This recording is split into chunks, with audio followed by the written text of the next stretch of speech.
Good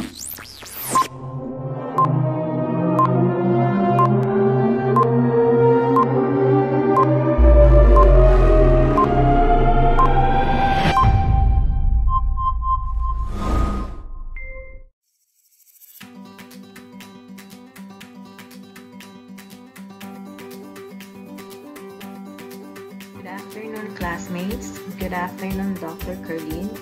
We are the Group 1 reporters.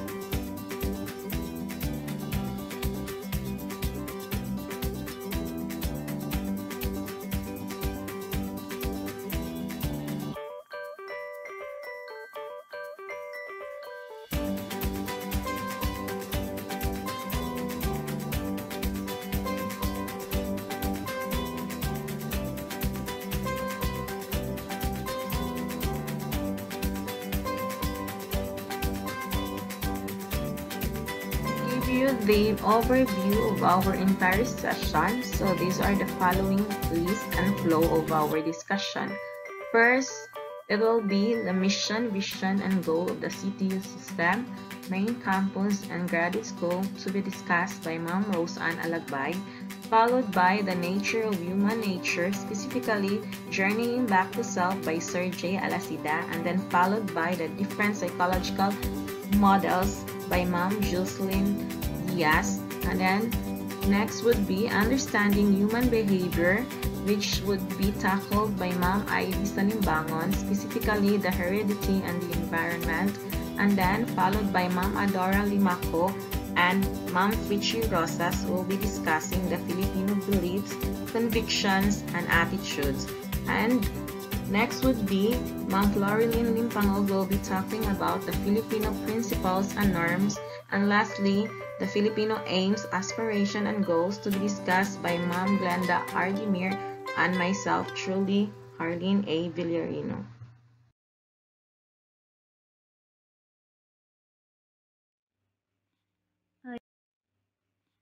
I am Roseanne C. Alakbay, assigned to present the mission, vision, and goals of Cebu Technological University.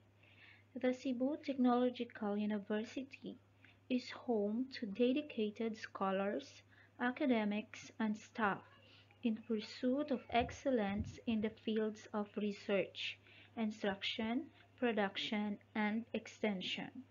It is a community honed by the ideals of the state to articulate human development and progressive economy, especially at the turn of the century.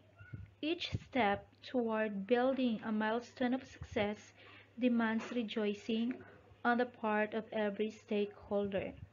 Students as stakeholders are so determined to help the country's economy through CTU's instruction and advocacy. They are occupied with the idea that it is a responsibility to act upon this commitment to live by the standards set forth by the institution.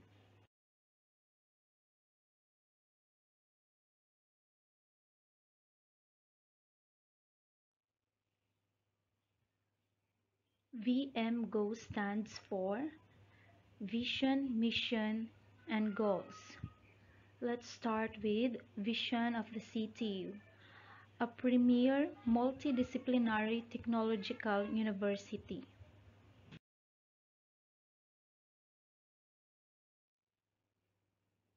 Our vision is to be the center of excellence and development in research, instruction, production, and extension services for progressive leadership transcending global technological, business, and industry-driven education.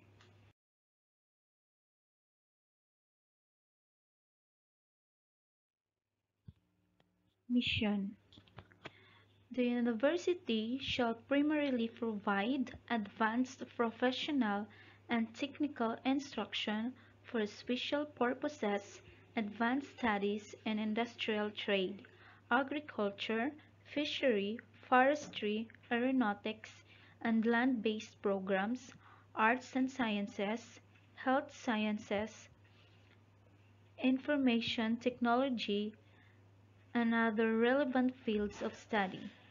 It shall undertake research and extension services and provide progressive leadership in its areas of specialization. Section 2 of Republic Act 9744.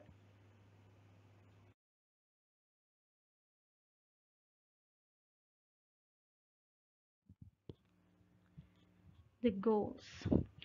The university shall produce scientifically and technologically oriented human capital equipped with appropriate knowledge, skills, and attitudes. It shall likewise pursue relevant research, strengthen linkages with the industry, community, and other institutions, and maintain sustainable technology for the preservation of the environment.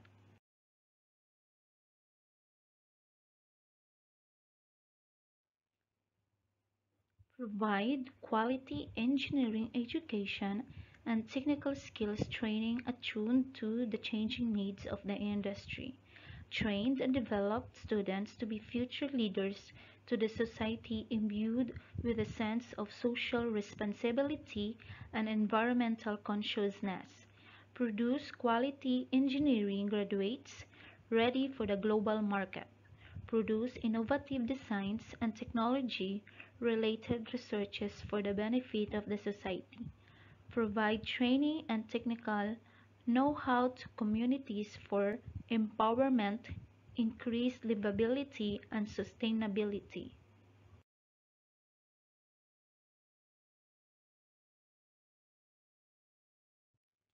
History of Cebu Technological University. Cebu Technological University, formerly known as Cebu State College of Science and Technology, or CSCST, became a state university on November 10, 2009, by virtue of Republic Act No. 9744. It is composed of one main campus in Cebu City, 8 satellite campuses in Argao, Barili, Carmen, Daanbantayan, Danao, Moalboal, San Francisco, and Tuburan. It also has extension campuses located in Dumanhog, Bituon, Bonbon, Malabuyok, San Fernando, Naga, Pinamungahan, Uslob, San Remigio, Sambuan, Tabugon, and Bantayan. The university started as Cebu School of Arts and Trades in Cebu City, Sudlun Agricultural College in Lahog, Cebu City, Abiliana National School in Cebu City, Danao Vocational School in Danao City, Tuburan Vocational School in Tuburan, Moalboal School of Fisheries in Moalboal, Argao Agro-Industrial School in Argao, Quirino School of Fisheries in Daanbantayan, and Magsaysay School of Fisheries in San Francisco, Camotes Islands. These were integrated in Cebu State College of Science and Technology, or CSCST system on June 10, 1983 by virtue of Batas Pambansa bilang 412. It was mandated that the new state college should expand its curricular programs focusing on higher technological education.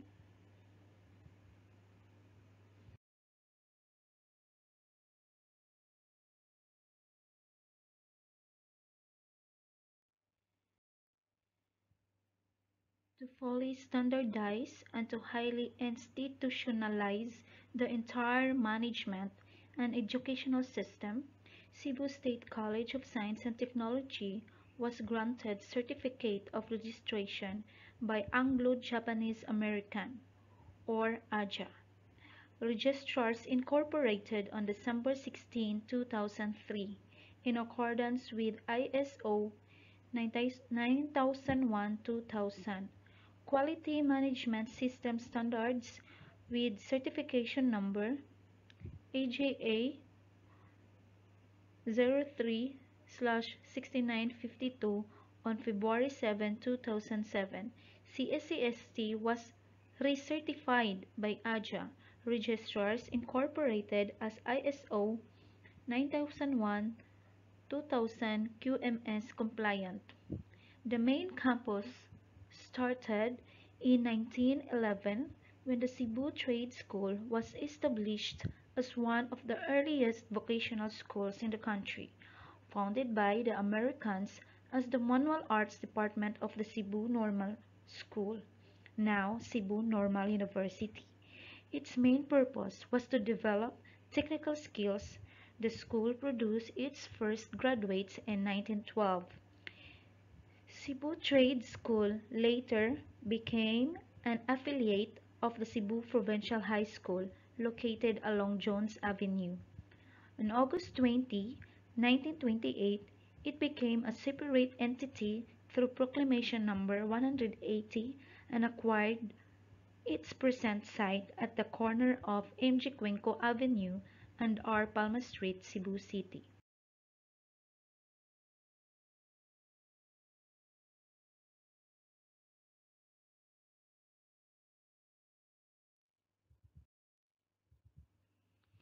In 1925, the secondary school was opened. In 1940, through Commonwealth Act Number 313, Cebu Trade School was renamed to Cebu School of Arts and Trades, or CSAT. It offered the two-year technical course of male students in the same year. In 1950, admission of female students started. In 1954, CSAT offered Bachelor of Science in Industrial Education, Master of Education, and Master of Arts in Vocation Education in 1969, Bachelor of Science Industrial Technology in 1975, Master in Public Administration in 1982, Doctor of Philosophy in Technological Management in 1996, and Doctor in Development Education a year later. In 1998, Accrediting Agency of Chartered Colleges and University in the Philippines granted the Bachelor of Elementary Education and the Bachelor of Secondary Education Level 1 status.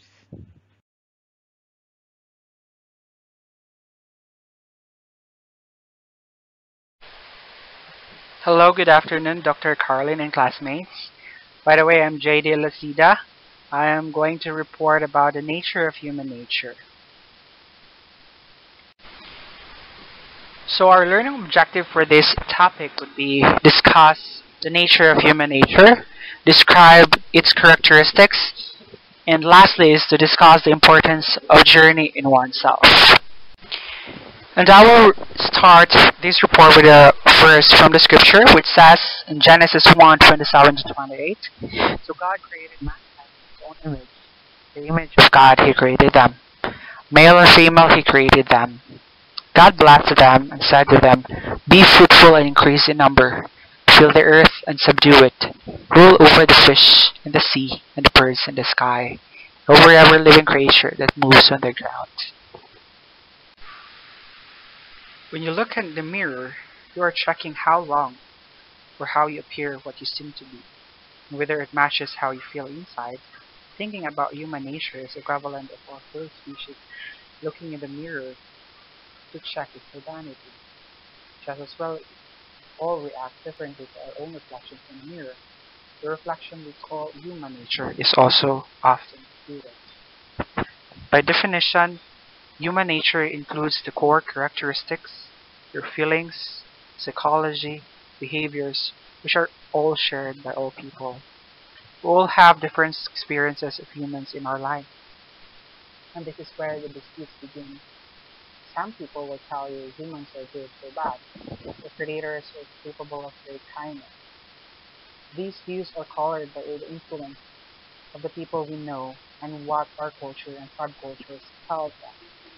The group of you are born into will pass on its particular ideas about what makes human is human. As a concept, this denotes the fundamental dispositions and the characteristics which includes the ways of thinking, feeling, and acting humans are said to have naturally. The term is often used to denote the essence of humankind, what it means to be human. Humankind, a kind human. Philosophers and scholars. This picture represents human nature because humans feel as if they are dying on the inside, but put on a pretty face to hide it. Similar to the flowers in the picture where the bottom one is wilted. Tend to talk human nature based on major schools of thought from human history. Some religion scholars argue that spiritual or religious natures are the key trait in human nature. More broadly, in Western countries, the discussions usually begin with Plato and Aristotle in classical Greece. Plato thought that humans were rational, social animals, and he connected our nature with our souls and ability to reason rather than our bodies. On the other hand, Aristotle differed primarily in his belief that both body and soul contributed to our human identity. These theories are not mutually exclusive, but have been built upon each other and adapted over time. Other ideas about human nature have been discussed by historically important figures, including René Descartes, Darwin, Karl Marx, and Sigmund Freud. These following slides, I'm going to show you the 6 characteristics of human nature. These art galleries or pictures I will be to show you will explain the 6 characteristics of human nature, which includes emotion or feeling, rebellion, chaos, hard times, work for what we want, and lastly is your self-image. The next slide, or the next painting rather, by Norman Rockwell, titled No Swimming, represents the rebellion side of human nature. There is a clearly sign of no swimming, but boys swim anyway. Every human has a tendency to rebel sometime or another. The next picture or gallery represents chaos in the world. Human nature fights for what they believe in and causing disagreement and chaos to enter the world. The next gallery or picture represents poverty or hard times. Poverty in the world which many humans face. The artist also uses flowers to show the girl's innocence. He also portrays great emotions through the face of this small family.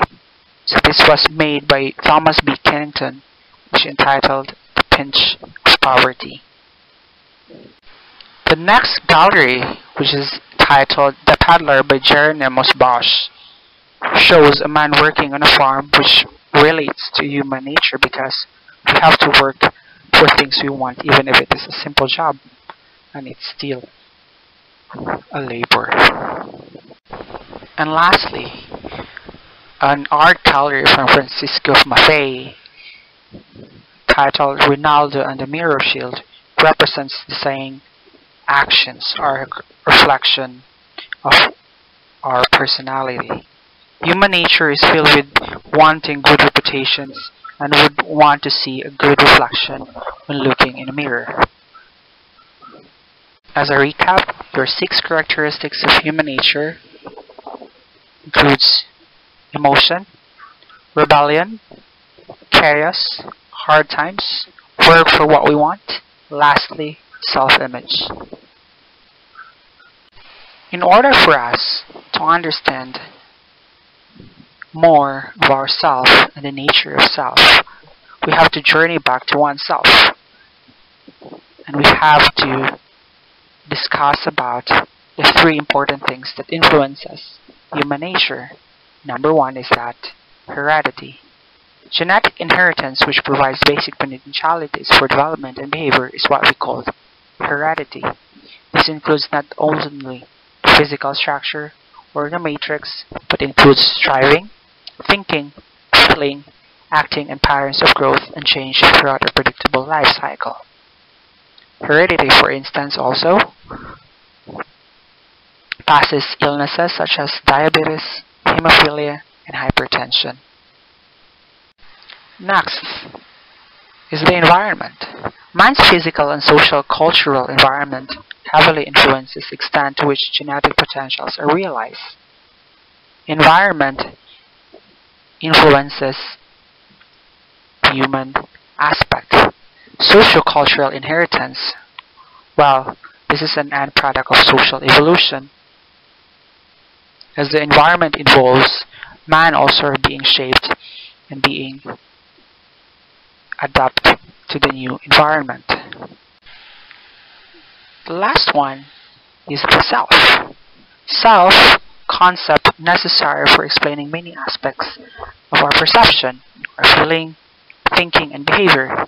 This cannot be observed directly, but is inferred from various behavior that can be observed. This can be viewed as complex psychological process which has developmental course influenced by learning and subject to change. So our self changes. It's not permanent. Our behavior influences by our environment.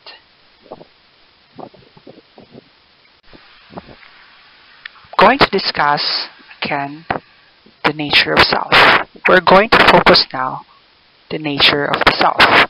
The self is a complex process of continuing interpretative activity. Simultaneously, the person's located subjective stream of consciousness, both reflexive and non-reflexive, which includes your perception, your thoughts, your planning, evaluation, choosing, and even the resultant accruing structure of your self-conception. One of the characteristics of the self is that self is not an entity, but it's a process. One's behavior is a process that includes carving out a line for action, mediates between one's impulses, the I, and the expectations of social environment, the me. The individual change, the particular structure of attitudes that comprise the self at a particular time is not permanent, meaning the self is not permanent, but it's a process and it changes over time. The second characteristics of the self is reflexive. Individual can be an object of his own behavior. Aware of various qualities he has and roles he plays, he acts towards himself and guides himself in his actions toward others on the basis of the kind of object he is in himself. An example is that an individual behaves differently as he relates to a professor, a friend, or a child, etc. This means, in other words, that we try to behave differently to a person whom we are relating to, either our teacher, or a student, a family member, or a friend. The next one, characteristics of self, is compromise of attitudes. Self is an organization of shared attitudes. A structure of attitudes, not a group of habits which comprises the self. Without the shared values, there could be no self and no viable communal life. Without the differences, there could be no novelty and no individuality. That means self is consists of many attitudes. The last characteristics of the self is means whereby social control becomes self-control. To have a self is to internalize the attitudes of the community and thereby control one's own behavior in terms of those attitudes.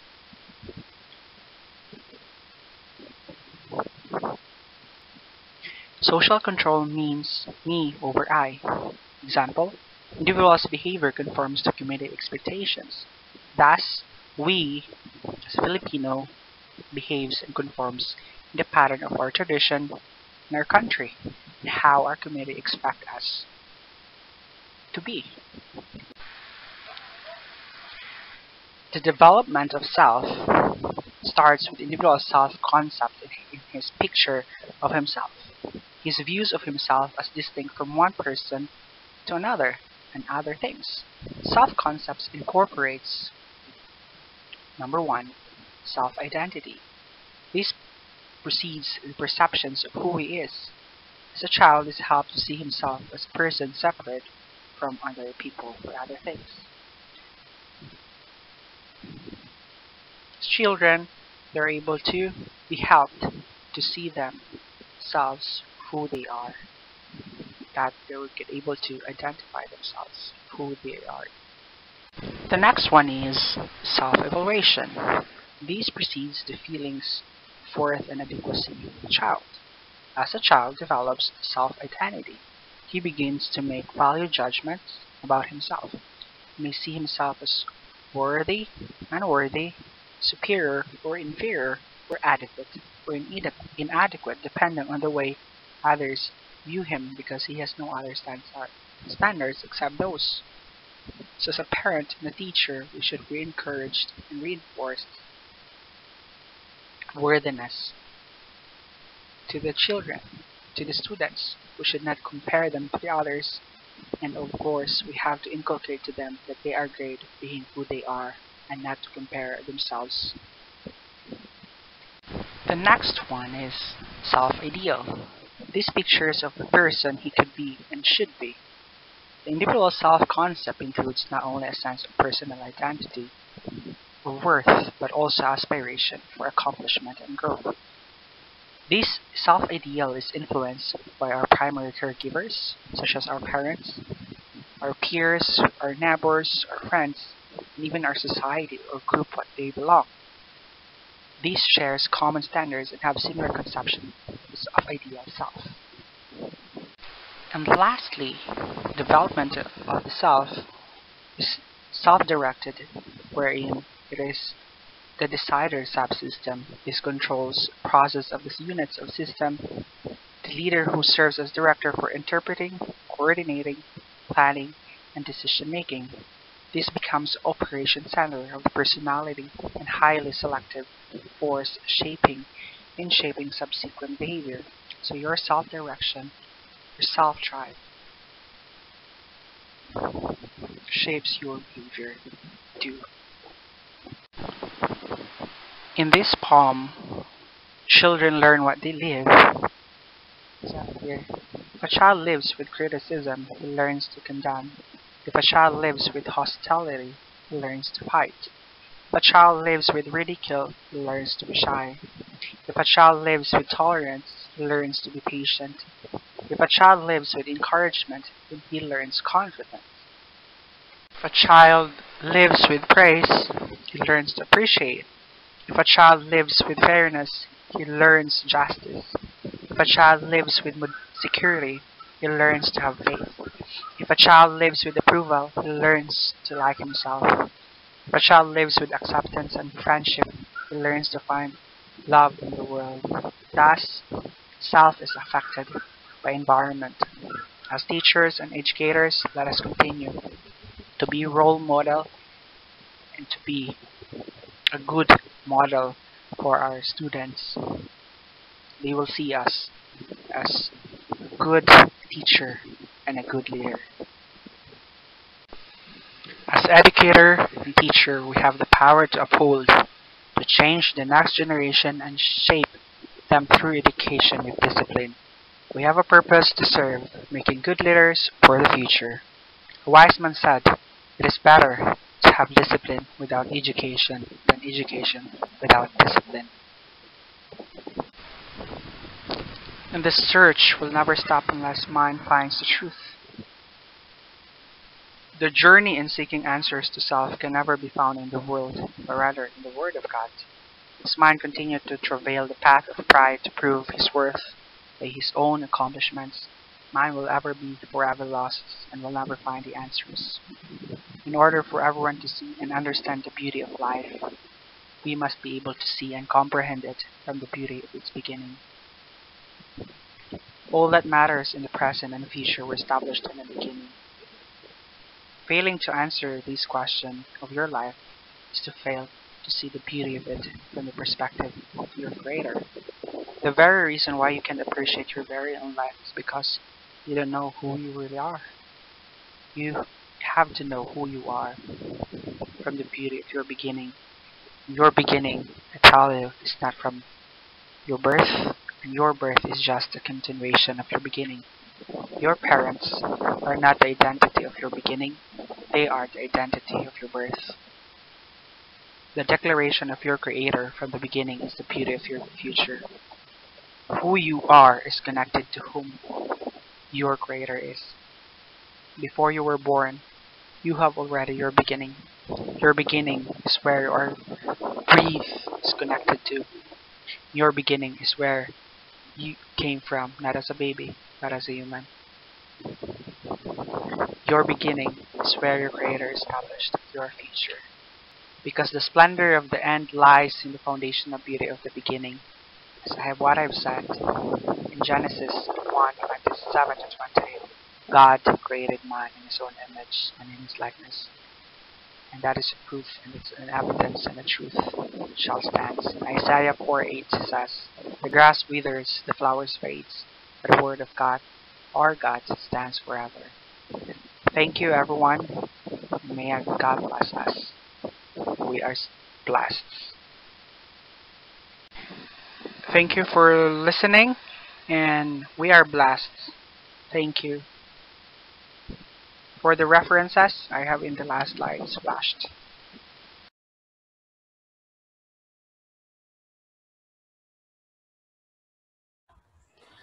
Great morning to each and everyone, especially to our Professor Doc Carlin.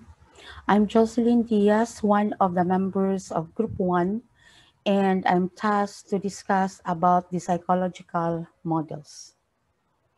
Psychological models are theories used to provide a model or pattern for understanding human thoughts, emotions, and behaviors.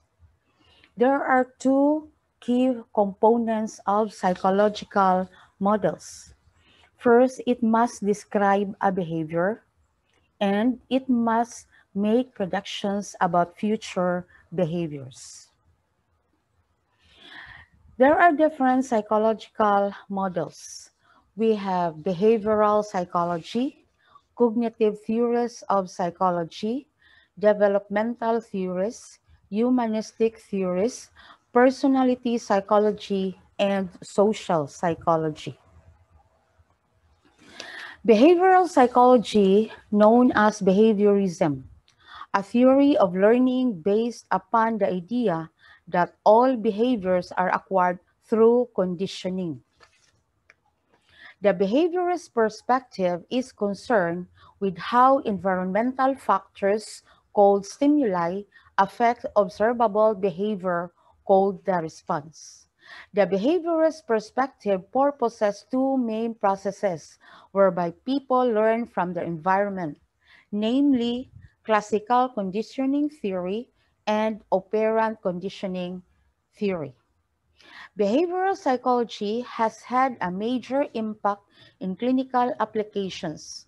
For instance, mental health and counselors, substance abuse counselors, and other professionals use therapeutic techniques from behaviorism to help people overcome specific issues.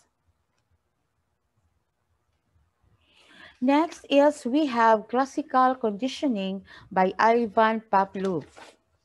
Classical conditioning, also known as Pavlovian conditioning, is learning through association and was discovered by Pavlov, a Russian physiologist. In simple terms, two stimuli are linked together to produce a new learned response in a person or animal. For example, imagine that you are conditioning a dog to salivate in response to the sound of a bell. You repeatedly pair the presentation of food with the sound of the bell. You can say the response has been acquired as soon as the dog begins to salivate in response to the bell tune. So this classical conditioning concerned the automatic reflexes associated with digestion, wherein his dog salivated in the presence of food, but also at the presentation of stimuli before the food was given.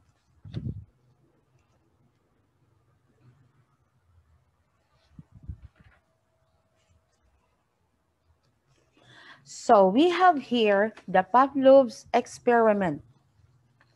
So in classical conditioning, in which this Pavlov experiments belongs, so classical conditioning occurs when we link a previously neutral stimulus with a stimulus that is unlearned or inborn, called an unconditioned stimulus.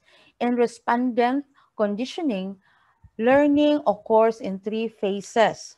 So first, we have here before conditioning, during conditioning, and after conditioning. So preconditioning, this stage of learning signifies is that some learning is already present.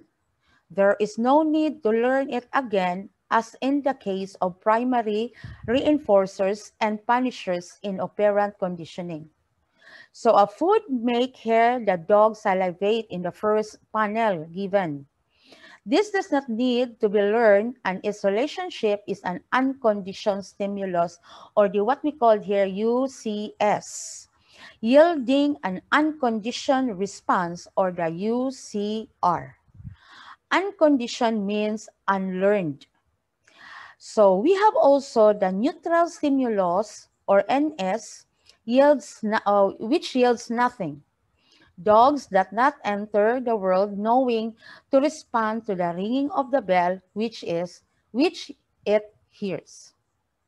So next stage is during conditioning. So conditioning is when learning occurs. So this is the time where learning happens. Through the pairing of a neutral stimulus and unconditioned stimulus, in which that is represented by a bell and food, respectively, the dog will learn that the bell ringing, which we call the neutral stimulus, signals food is coming, the unconditioned stimulus. And salivate, so the salivation is our unconditioned response. The pairing must occur more than once so that needless pairings are not learned, such as someone farting right before you food comes out, and now you salivate whenever someone's farts. Eventually, the fact that no food comes will extinguish this reaction, but still it will be weird for a bit. So after during conditioning, so we have the post-conditioning. Post-conditioning, or after learning has occurred, which happens during the conditioning period, establishes a new or not naturally occurring relationship of a conditioned stimulus, previously the neutral stimulus, and the conditioned response, and then that is referring to the same response. So the dog now reliably salivates at the sound of the bell because he expects that food will follow, and it does. So next, we have the basic processes of classical conditioning. First, we have the generalization, which is the tendency of a new stimulus similar to the original conditioned stimulus to produce a similar response. This refers to when you can generalize similar things and respond the same way. Dogs began salivating at sounds similar to the bells because they were generalizing what they learned. So another process is what we call discrimination. Discrimination, which means that the response is limited to specific stimuli. This discrimination is opposite of generalization. This is our ability to tell the difference when something is similar but not identical, and it won't produce the same response. A horn sound, for instance, wouldn't make the dog salivate. because it doesn't, that is only similar to bell sound, not identical to bell sound. Next is we have extension, where the conditioned response weakens in the absence of the unconditioned stimulus. This term is used when we start presenting the conditioned stimulus, which is the bell, over and over, but without the unconditioned stimulus, which is the food. Over time, the dogs will unlearn their conditioning that the bell means food is coming. Next, we have the operant conditioning by B.F. Skinner. This concern with learning occurring as a consequence of behavior.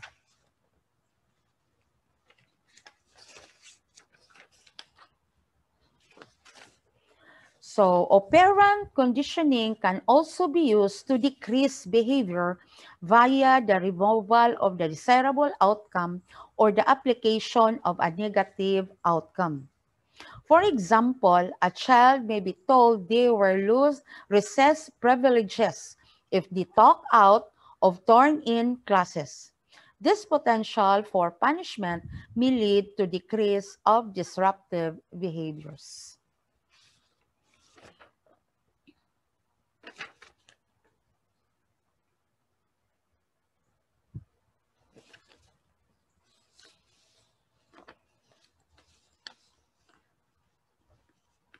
So next, we have operant is a behavior that can be controlled by altering consequences that follow them. Example, performing job-related tasks, coming to a work on time. So the operant conditioning processes, we have Stimulus 1, a memo instructing subordinate to prepare a budget. That is the conditioned stimulus, the antecedent. Then the response 1, so preparing weekly budget. This is now the conditioned operant response, and that is now the behavior. Stimulus 2, receiving valued praise from superior, so reinforcing stimulus. Then response 2, a sense of satisfaction, the unconditioned response. So there are principles of operant conditioning.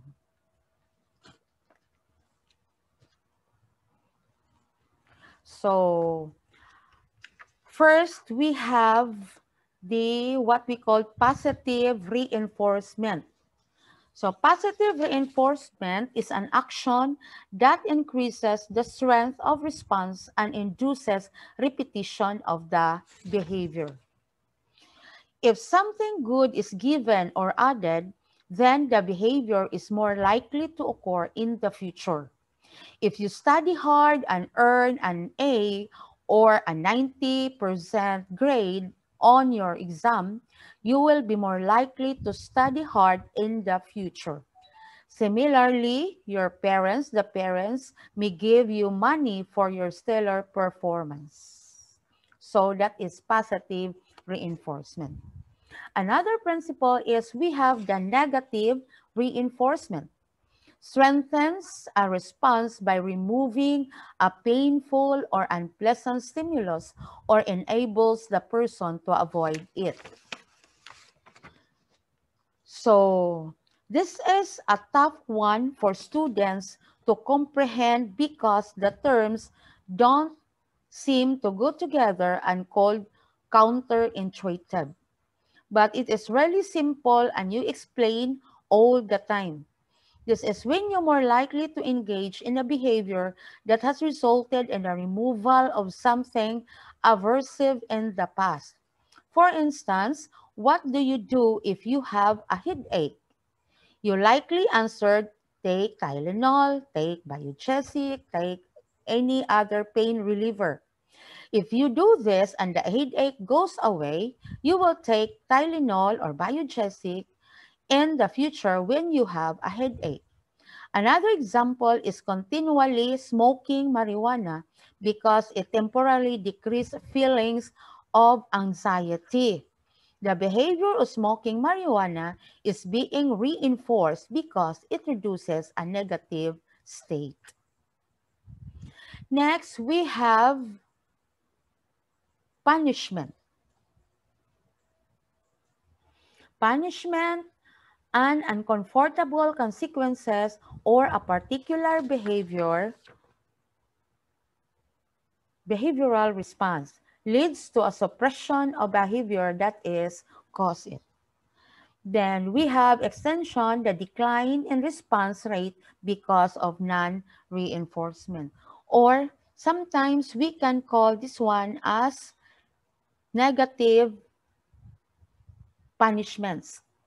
So punishments, this is when something good is taken away or subtracted, making a behavior less likely in the future. If you are late to class and your professor deducts 5 points from your final grade, the points are something good and the loss is negative. You will hopefully be on time in all subsequent classes. Another example is taking away a child's allowance when he is misbehaving. So we have here examples of positive reinforcement. So in positive reinforcement, one gets rewarded for a certain kind of behavior. With this, the probability of continuing good behavior increases. Let's have some relative examples. So first, we have homework completion. A student tends to complete his or her homework daily because he or she knows that he or she will be rewarded with a candy, that is the action, or a praise, which is a behavior. Another example is cleaning room. So a child may learn to clean his or her room regularly because he or she will be rewarded with extra TV hours every day or every time he or she cleans up. So that is a positive reinforcement. Another example is incentives or bonuses. So like us workers, we often offered with incentives and bonuses in return to completing our targets in time for regular attendance. It makes the workers to perform better so that they can continuously get those incentives and bonuses. Another is discounts and benefits. So salesperson often give discounts and prices to their customer in return for their assurance to shop with them again in the future. Similarly, most of the gyms also offer certain discounts to their customers if they work out a certain number of times and use their diet products. So those are examples of positive reinforcements. So we have also examples of negative reinforcements. So negative reinforcement tends to take away something unpleasant, which is acceptable and helps in strengthening the behavior. Let us have some relevant examples now. First, if we are following the rules. So you will follow the rules. So students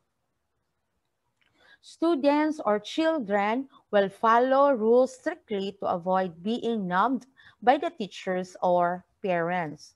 So to avoid nagging, the child might end up following the rules strictly. Similarly, Army personnel also have to follow the strict routine to avoid disciplinary actions against them. It shapes them into a disciplined individual. Another is class presentation. Class presentations are daily part of student life. If a student is praised or complimented, he or she will be encouraged to do well. But if the student is laughed on or criticized in front of everyone, the presentation will be nothing more than just a formality in the future. So another is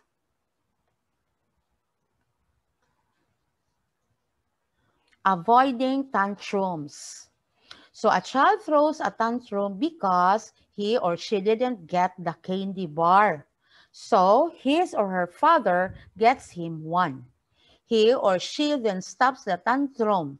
Something unpleasant is avoided, and his or her father's behavior of getting candy will increase. Another example is unpleasant noise. A man turns on the TV sound to prevent the irritating sounds coming from outside of his house, maybe of vehicles honking or from an under construction area. Turning on the TV or increasing the volume might decrease that unpleasant sound. Okay. So we have also examples of positive punishments. So first, insult or shout. So a student who always comes late to the class gets insulted every time in front of everyone from the teacher. To prevent the insult or shouting from the teacher, he or she may avoid coming late to the class. Another example is ignorance. After hitting a classmate, a student is made to sit alone in the class and no one is allowed to talk to him or sit with him. It may ensure that the child will never hit his classmates again in the future. Next is neglecting studies or failing. A student who ignores his or her studies or regularly gets failed in his or her exams and does not care towards his or her studies is often scolded by his parents and teachers. Sometimes his allowance or the pocket money may also be reduced or completely cut off. The student, though reluctantly, may be forced to focus on his studies to avoid the failures again. So, we have also here an example of a negative punishment. A negative punishment is removing something pleasant after the behavior. It also tends to decrease that behavior. So criticism.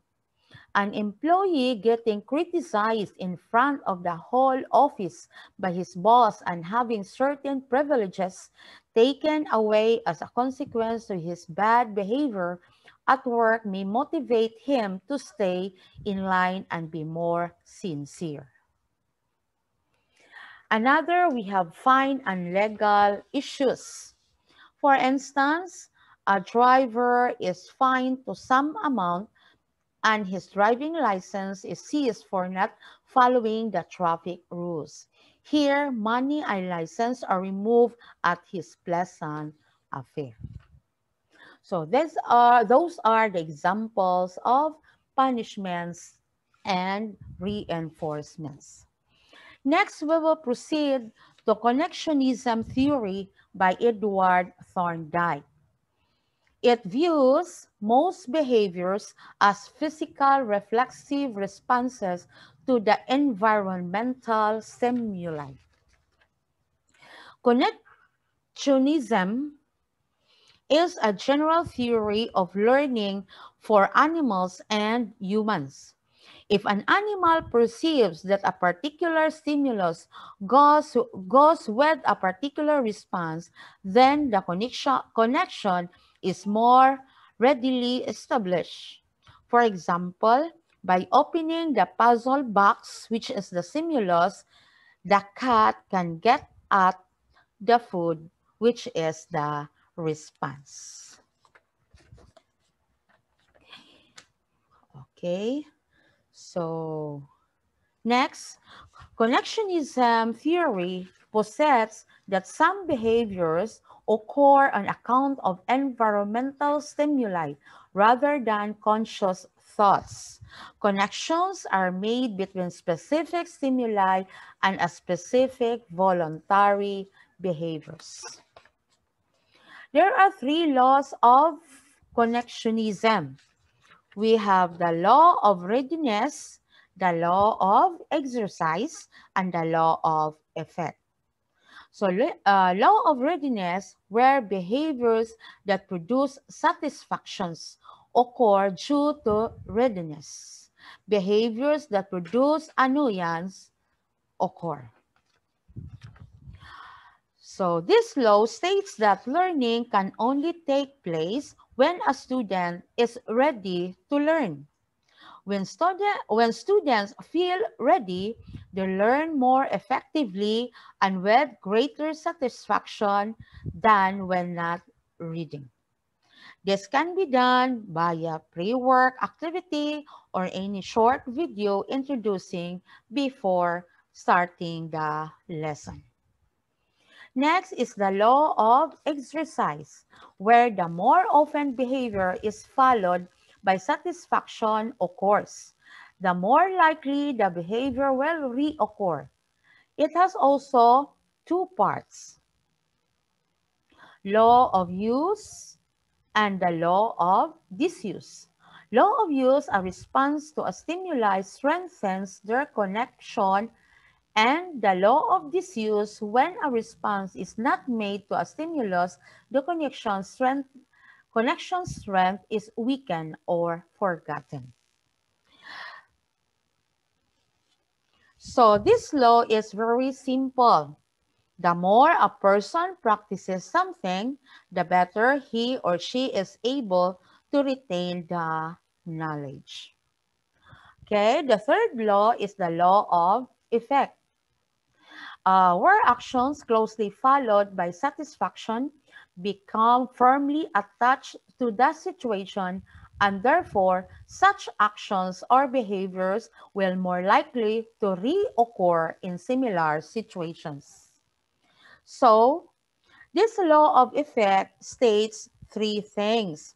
First, learning is strengthened when associated with a pleasant or satisfying feeling. Learning is more likely to happen again in the future.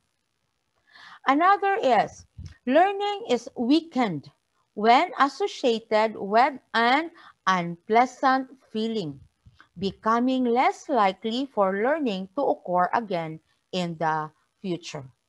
And most often, learners will try to avoid it. Then, learning occurs when it results in satisfaction and the learner derives pleasure out of it. Next, we have here the cognitive theories of psychology. So, the cognitive model. The idea of people being machines as a key feature of behaviorism and other schools of thought in psychology until about 1960s or 1970s. In fact, behaviorism said psychology was to be the study of observable behavior. Any reference to cognitive processes was dismissed as this was not overt but covert, according to Watson and later Skinner. Of course, removing cognition from the study of psychology ignored an important part of what makes us human and separates us from the rest of the animal kingdom. Fortunately, the work of George Miller, Albert Ellis, Aaron Beck, and Ulrich Nisser demonstrated the importance of cognitive abilities in understanding thoughts, behaviors, and emotions. And in the case of psychopathology, they help to show that people can create their own problems by how they come to interpret events experienced in the world around them. Okay, so cognitive theories also focuses on the way people process information, interested in what is happening within our minds that links stimulus, the input, and response, the output. Studies the following, so cognitive theory studies the following: the perception, attention, language, memory, and thinking. So these have to include the what we call rational emotive behavior therapy and the cognitive behavior therapy. These are the what we call the two cognitive therapies.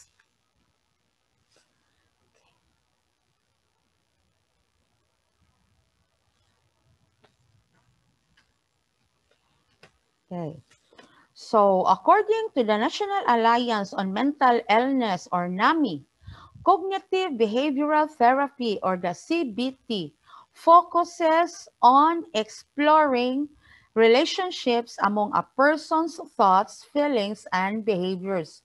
During CBT, a therapist will actively work with a person to uncover unhealthy patterns of thought and how they may be causing self-distinctive behaviors and beliefs. CBT also attempts to identify negative or false beliefs and restructure them.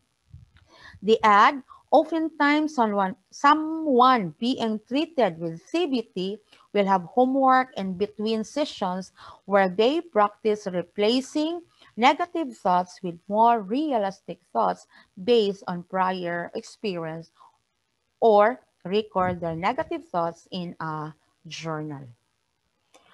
So this therapy, the rational emotive behavior therapy, so makes the basic assumption that you contribute to your own psychological problems and symptoms through your interpretations. And this can be uncovering irrational beliefs.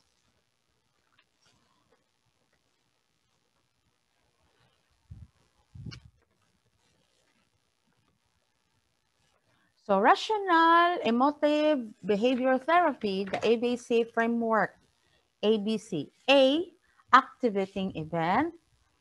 B, beliefs. C, consequences. So A, for activating event. Example, if you're walking down the street, your friend walks right past and ignores you. That is the activating event. So for your belief, you think that Bob, if that is the name of your friend, must be angry with me or he would have said hello. Then C, the consequence, you ignore your friend the next time you see him because you assume he does not want to speak to you. So the irrational belief, Bob is angry with you. That is irrational belief because there are no reasons for that. Okay, so next we have the developmental theories. So another psychological model, a scientific approach which aims to explain growth, change, and consistency through the lifespan. Looks at how thinking, feeling, and behavior change throughout a person's life. So it includes the theory of cognitive development in the mind and the social development theory.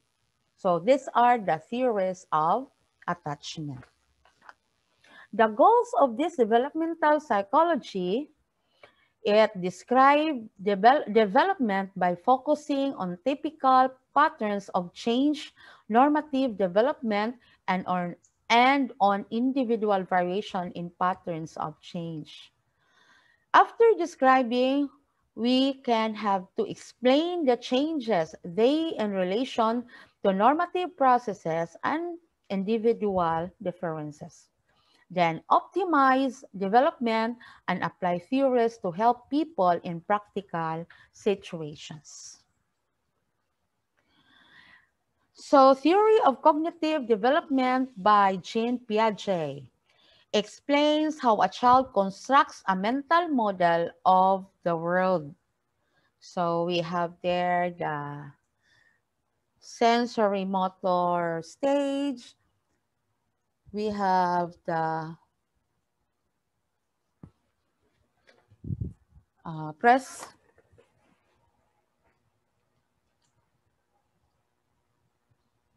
we have the what we call pre-operational stage, we have the concrete operational stage, we have the formal operational stage. We have also the ages there. For sensory, we have birth to 2 years. For pre-operational stage, you have 2 to 7 years. For the concrete operational, you have 7 to 11 years. And for formal operational stage, we have 12 and above. So the stages of cognitive development, so from sensory motor stage 0 to 2 years is the main achievement of object permanence. Then pre-operational stage 2 to 7, young children can think about things symbolically. Then concrete operational stage from 7 to 11 years, the beginning of logical or operational thought. Then next we have the formal operational stage 11 and above. Adolescents and adulthood people develop the ability to think about abstract concepts and logical test hypotheses. So we have here the illustration of our sensory motor stage, birth to 2 years of age. So first stage of child's mental development, which mainly involves sensation and motor skills such as hear, sight, feel, taste, move, manipulate, bite, and chew, and so on. For pre-operational, so in this stage, children use their mental ability to represent events and objects in a various ways, like using symbols, gestures, and even communication, and so on. Thus, their logical reasoning are not yet organized or developed. So for concrete operational stage, at this stage, the child becomes more stable, think operationally, and use logical reasoning rather than intuitive thought. Then for formal operational stage, where children become more systematic and reasonable, and they can not only reason of tangible objects and events, but also they possess capability of reasoning and thinking in more abstract, hypothetical, and idealistic ones. So next, another part of developmental theories is the social development theory. So stress the fundamental role of social interaction in the development of cognition. Much important learning by the child occurs through social interaction with a skillful tutor. So the principles of social development, the more knowledgeable other. More knowledgeable other means someone who has a better understanding or a higher ability level than the learner with respect to a particular task, process, or concept. Zone of proximal development, the area where the most sensitive instruction or guidance should be given, allowing the child to develop skills they will then use on their own, developing higher mental functions. So, theory of cognitive development suggests that children come in the world biologically pre-programmed to form attachments with others because this will help them to survive. Attachment behaviors are instinctive and will be activated by any conditions that seem to threaten the achievement of proximity, such as separation, insecurity, and fear. So there are important points of cognitive development. A child has an innate need to attach to one main attachment figure. A child should receive the continuous care of this single most important attachment figure for approximately the first 2 years of life. So, kinsa maning most uh, important attachment figure? So, the figure, of course, of the mother. The long-term consequences of maternal deprivation might include delinquency, reduced intelligence, increased aggression, depression, and affectionless psychopathy. Short-term separation from an attachment figure leads to distress. The child attachment relationship with their primary caregiver leads to the development of an internal working model. So we have here the infant trauma cycle. So trauma cycle. So baby has a need. Then since he or she cannot express it with words, so what the baby do? Well, he cried. So baby cries. So when the baby cries and need not met by the caregiver, so wala na met sa caregiver kung unsa ang iyang need, unsa ang iyang want, so mistrust develops.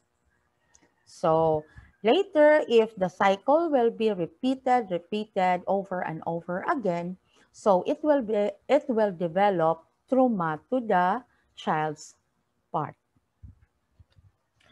Okay, there are 3 progressive stages of distress or separation anxiety. So separation anxiety is major stress for children of certain ages. It usually begins around 8 months and ends at 3 years of age. John Bowlby described 3 stages the infant goes during separation anxiety. So first, protest, why the despair, and detachment. Humanistic theorists focus on the ability of human beings to think consciously and rationally, to control their biological urges and to achieve their full potential. So people as responsible for their lives and actions and have the freedom and will change their attitudes and behavior. So it includes hierarchy of needs and the person-centered theory. So we have the basic needs. The hierarchy of needs by Abraham Maslow states that people are motivated to achieve certain needs and that some needs take precedence over others. Our most basic need is for physical survival, and this will be the first thing that motivates our behavior. Once that level is fulfilled, the next level up is what motivates us and so on. So we have the common hierarchy of needs by Maslow. So as a review, because we had already this one before, so at the bottom, we have the physiological needs. So the basic needs, food, water, warmth, rest. Then we have also safety needs for security and safety. Next, we have the psychological needs, which includes belongingness and needs and esteem needs. So belongingness and love needs includes intimate relationships, our friends, then esteem needs, prestige and feeling of accomplishment. Then self-fulfillment needs includes self-actualization, achieving one's full potential, including creative activities. So next, another is we're going to proceed now to personality psychology. The observation of the concept of personality and how it differs from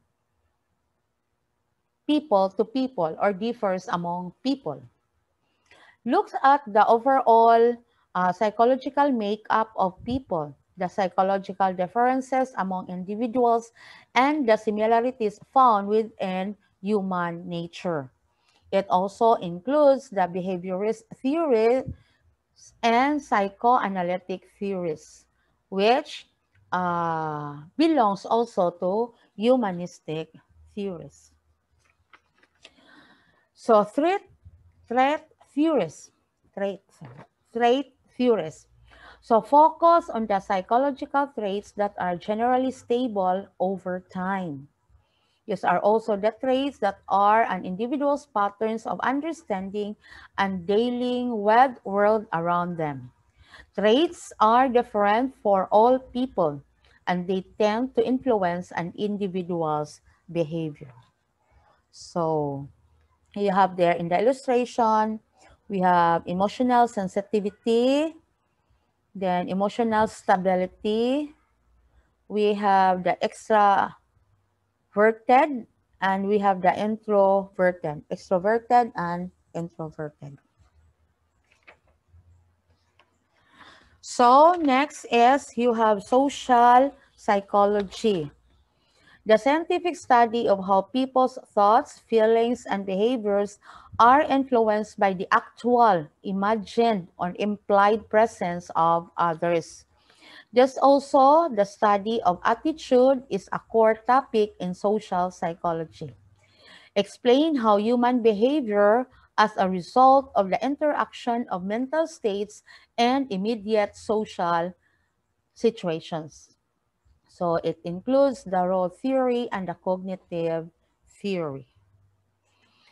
So for cognitive theory, the cognitive model make up for an obvious deficit in the behavioral model, overlooking the importance of our thoughts and the role of cognitive processes play in our feelings and behaviors. Right before his death, Skinner in 1990 reminded psychologists that the only thing we can truly know and study is observable behavior. Cognitive processes cannot be empirically unreliably measured and so should be ignored. Is there merit to this view? Social desirability states that sometimes people do not tell us the truth about what they are thinking, feeling, or doing, or have done, because they do not want us to think less of them or to judge them harshly if they are outside the social norm. In other words, they present themselves in a favorable light. If this is true, how can we really know that what they are thinking? The person's true intentions or thoughts and feelings are not readily available to us or are covert and so do not make for good empirical data. So we have now, so that is for social psychology. And that's the end of my report. Thank you, thank you, thank you very much.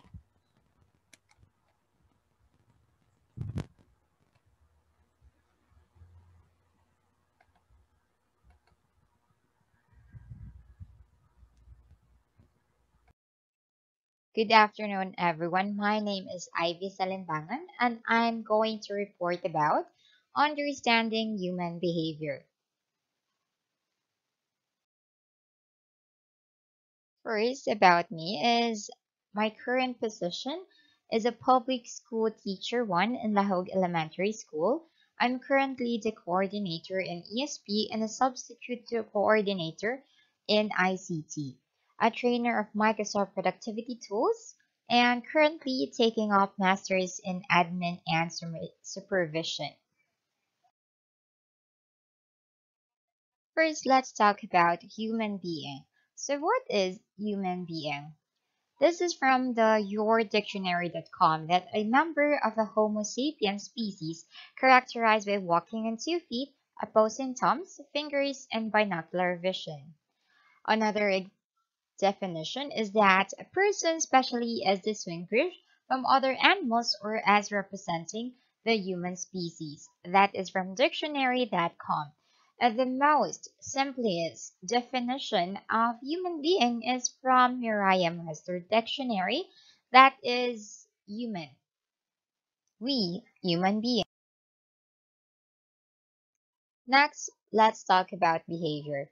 It is an action and mannerism made by individuals or organisms or artificial entities in conjunction with themselves or their environment, which includes the other systems or organisms around as well as the physical environment. The action displayed by organisms in response to its environment. So that is behavior. How we react to our environment or action. Now here let's talk about the heredity and environment. Let's ponder with this question first. What makes you who you are? So in this report, let's find out who or what makes a man. Here let's talk about heredity. It is a term that refers to traits and features that are inherited from one's parents and ancestors. These control not only physical traits like your skin, height, hair, and eye color, and weakness to some medical conditions, as well as a great many other individual mental, physical, and psychological traits. So here in heredity, it's passing off genetic traits from parents to their offspring. So it's the genetics from your parents passed down to you, even if it's like the mental weaknesses, for example, mental illness. So it may be passed to you through heredity. Okay, so next let's talk about environment. Environment includes all things living and non-living that surrounds an organism. It includes first-hand experiences from which the children learn. What children hear or read is also part of the environment, as are their relationship with others. The environment includes physical conditions such as food and dress. So all the things around us is what we call the environment. So here, as you can see in the picture, the things you do, your food, your parents and grandparents, the other children, or particularly your classmates and friends, your school, your teachers, your books, your computers, your art class, your music class, and etc. are all about environment. Now here we already know what is environment and what is heredity is. Now let's talk about this controversy, nature and nurture controversy. So let's think about these questions first. Do genetic or environmental factors have a greater influence on your behavior? Do inherited traits or life experiences play a greater role in shaping your personality? So which one really hones as us as a human being? So, what is nature and nurture theory? It was credited to psychologist Sir Francis Galton in 1869. However, it is unclear who initially described the impact of genes in biology versus environmental influences. Scientists, doctors, researchers, psychologists, behaviorists, and many others have debated this theory since Hippocrates was alive. So they debated what really makes a man. Is it the nature, which is what we call the heredity, or the nurture, his or her environment? The nature and nurture debate is concerned with the relative contribution that both influence make human behavior, such as personality, cognitive traits, temperament, and psychopathology. So that means that this debate is concerned with the relative contribution that both nature and nurture influences a human behavior. The debate involves whether human behavior is determined by the environment, either prenatal or during a person's life, or by a person's genes. So here, let's talk about nature. Nature refers to all genes and hereditary factors that influence who we are, from our physical appearance to our personality characteristics. Our genetics determine our behavior, our personality traits and abilities are in our nature. So that's what we call the hereditary. It's from our parents. We inherit these kinds of genes and personalities from them. How nature affects mental health. Well, nature or genetics has been proven to be an important factor in the development of some mental health conditions, such as schizophrenia, bipolar, and major depression. The development of mental illness is not entirely genetic. So, mental illness is not really inherited by our parents. Some may say that it is because of the environment or the experiences that a person might experience throughout his or her lifetime. Another area where researchers may place more emphasis on nature than nurture is that of addiction. Researchers indicate that alcohol addiction, for example, can recur in families and that certain genes may influence how alcohol tastes and the way it affects the body. So people are not equal. For example, when it comes to drinking alcohol, there are people who have high tolerance in alcohol, and there are some people who are not. Okay, they easily get drunk. Now, here scientists point out that it is because of our genes. Next, let's talk about nurture. It refers to all the environmental variables that impact who we are, including our early childhood experiences, how we are raised, our social relationships, and our surrounding culture. Our environment, upbringing, and life experiences determine our behavior. We are nurtured to behave in a certain ways. So here, nurture talks about our environment, our upbringing, and our experiences that hones us as what we are now. How nurture affects mental health. Certain genetic factors may create a tendency for a particular illness, but the likelihood that a person develops that illness depends in a part of environment or nurture.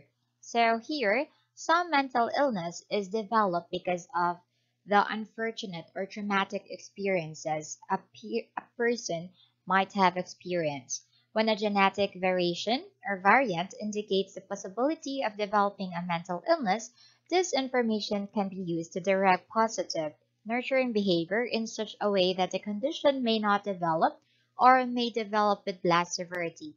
So here, if this illness may occur, it is because of his environment. But there might be a chance that this is cured because of the nurturing of the behavior, of the positive behavior of a person. So here this is a simple illustration between the nature, heredity, and the nurture, the environment. The genes and heredity factors, the physical appearance, the personality characteristics, that's what we call the nature.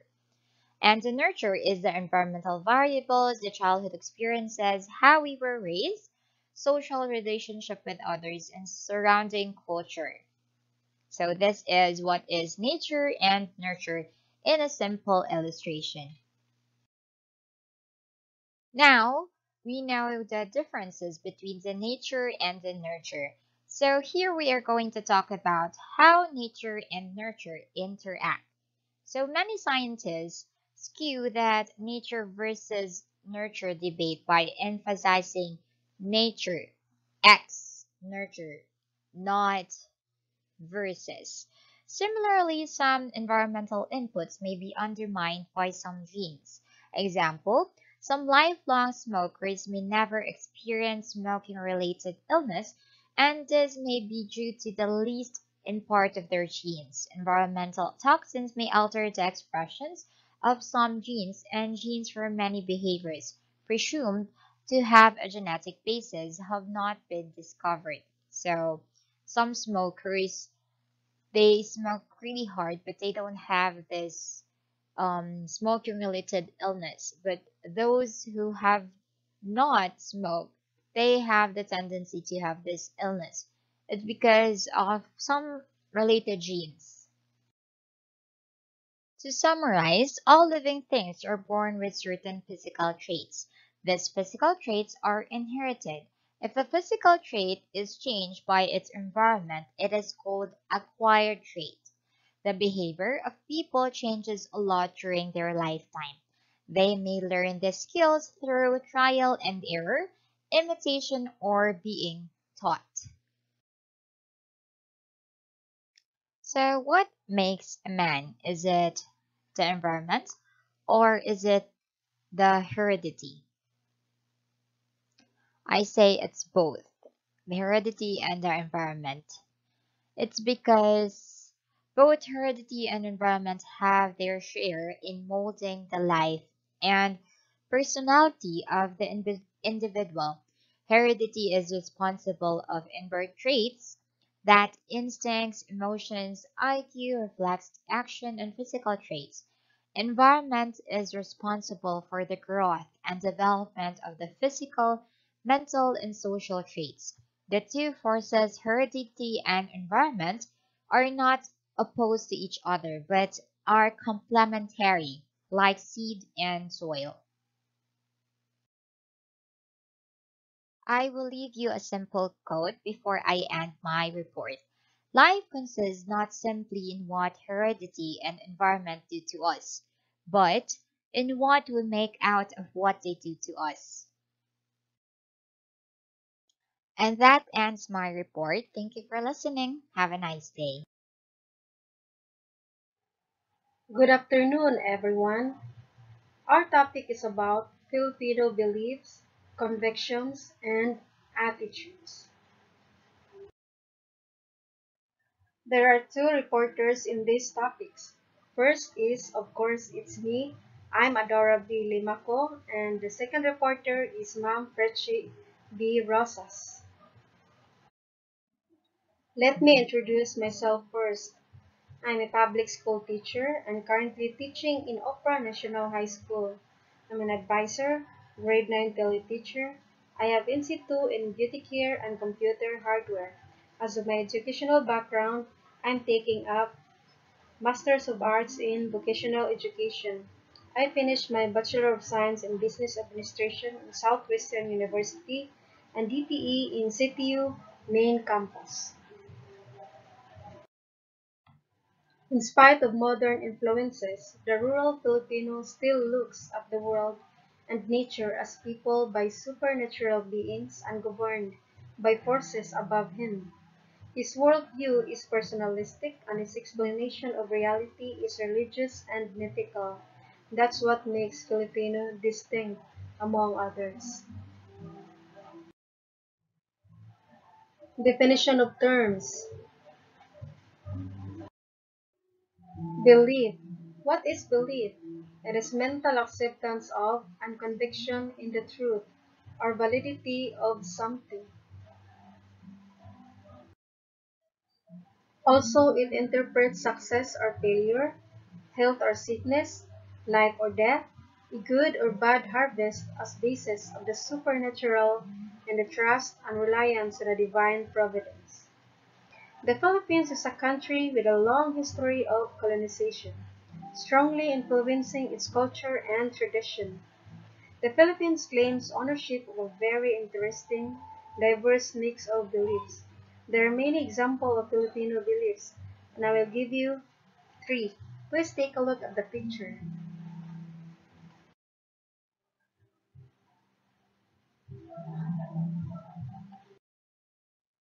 Sukob.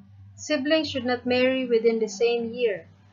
This superstition is called sukob and advises against siblings marrying within the same year as it is said to divide the luck between the two marriages.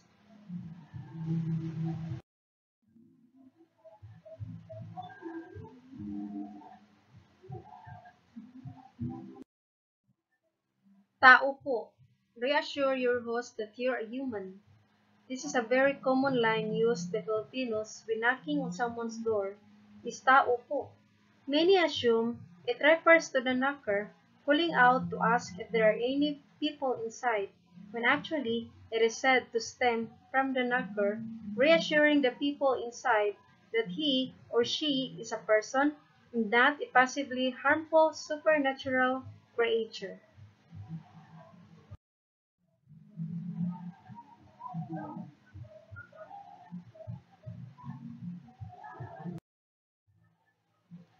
Be careful when showing fondness over babies. It's difficult to restrain from playing with cute babies or complimenting their parents on their adorable features, but doing so in the Philippines is believed by some to be a potential cause of illness, referred to as either osog or bati, or in Visayan, buyag. This superstition says that when a person with strong energy greets a child, the child may soon after suffer from unexplainable discomfort. Here are some additional Filipino beliefs. Take a look at the picture. First picture, don't take a bath on Friday because you will get sick. Next picture, do not sweep during night time because you attract misfortune. Next picture, when you drop your spoon or fork, you have a visitor. The last picture, don't cut your nail at night because it's like you are cursing your mother. Next is conviction. What is conviction? It is fixed or strong belief or the act or process of convincing. It is also related in belief and values.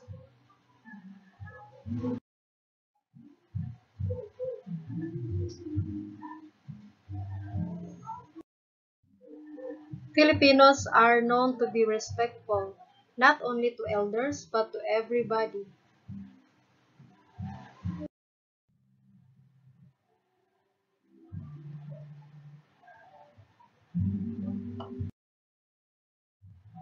Filipinos have strong faith in God, and that is the reason why most of Filipinos are resilient. Because of their faith in God, they are strong in times of problem, and they can face whatever adversity comes in their way. Good day, everyone. The topic that I'm going to discuss for today is a continuation of Filipino beliefs, convictions, and attitudes. Before I start my discussion, let me introduce myself first. My name is Richie B. Rosas. I'm a public school teacher in Opera National High School. I'm also an advisor in grade 12 level, handling bread and pastry production.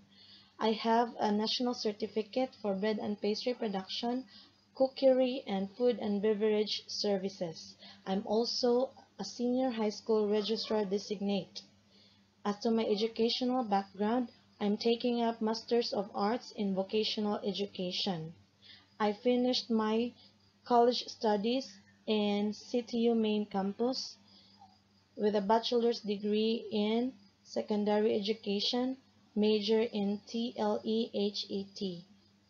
The topic that I'm going to discuss today is about Filipino attitudes.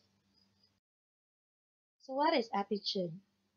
It refers to the way you think and feel about someone or something that affects the behavior. They are complex and are acquired through experiences. This means that our attitudes are formed from the person's past and present. They are influenced by how we are brought up by our parents, as well as the kind of environment we are living in. These are the factors that will determine our opinions and feelings. Example of this is a strong family ties orientation. We Filipinos grow up in a family-oriented environment where the family is the basis of group action and almost all community activity centers on the family. So, as a family member, it is our duty and obligation to always consider how our family would react and accept whenever we do something. The family and not the individual decides on important matters, and these are decided on the basis of family, not individual interest. The family honor and not that of the individual is at stake when a family member makes a mistake. That is why, whenever a shameful experience happened to someone, like getting pregnant at an early age, Filipino parents would really say, "Unsa na lang kahi ikasulti sa mga tao sa atong pamilya sa?" Or, "Gadala lang jud kag pakauwaw sa atong pamilya." And it is because we are used to the idea that family matters the most. Let's have examples of Filipino attitudes. Number one is the bahala na attitude. This means leaving matters as they are leaving nature to take its course. Bahala na meaning God will take care. It can also be translated to mean whatever happens, happens, or things will turn out fine.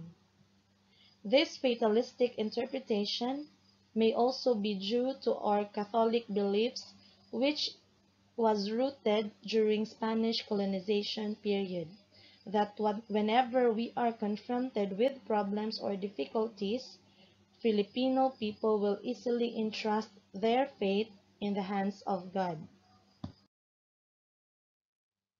Bahala na attitude can have both positive and negative consequences for the Filipino. Let's start first with the positive impact of the bahala na attitude.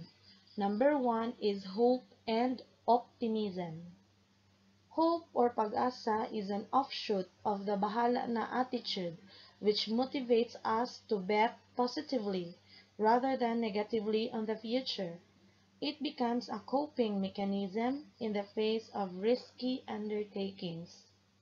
Here in the picture, you see a father who is about to leave his family to work abroad. Despite of the uncertainties of what he could expect once he'll arrive to his destination, he chose to go and sacrifice for the family, with high hopes that luck will be on his side and God will favor him. Number two positive impact of the bahala na attitude is faith to God or faith in God. When we are confronted with life challenges that is beyond our control, the bahala na attitude fuels us to pray harder and fervently in order to overcome or surpass the trials that God has given us. The bahala na attitude has positive impacts in these following circumstances. Number one, when calamities or accidents occur despite all precautionary measures.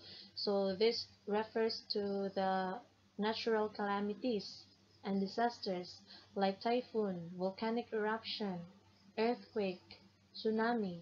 So those are uh, unpredictable.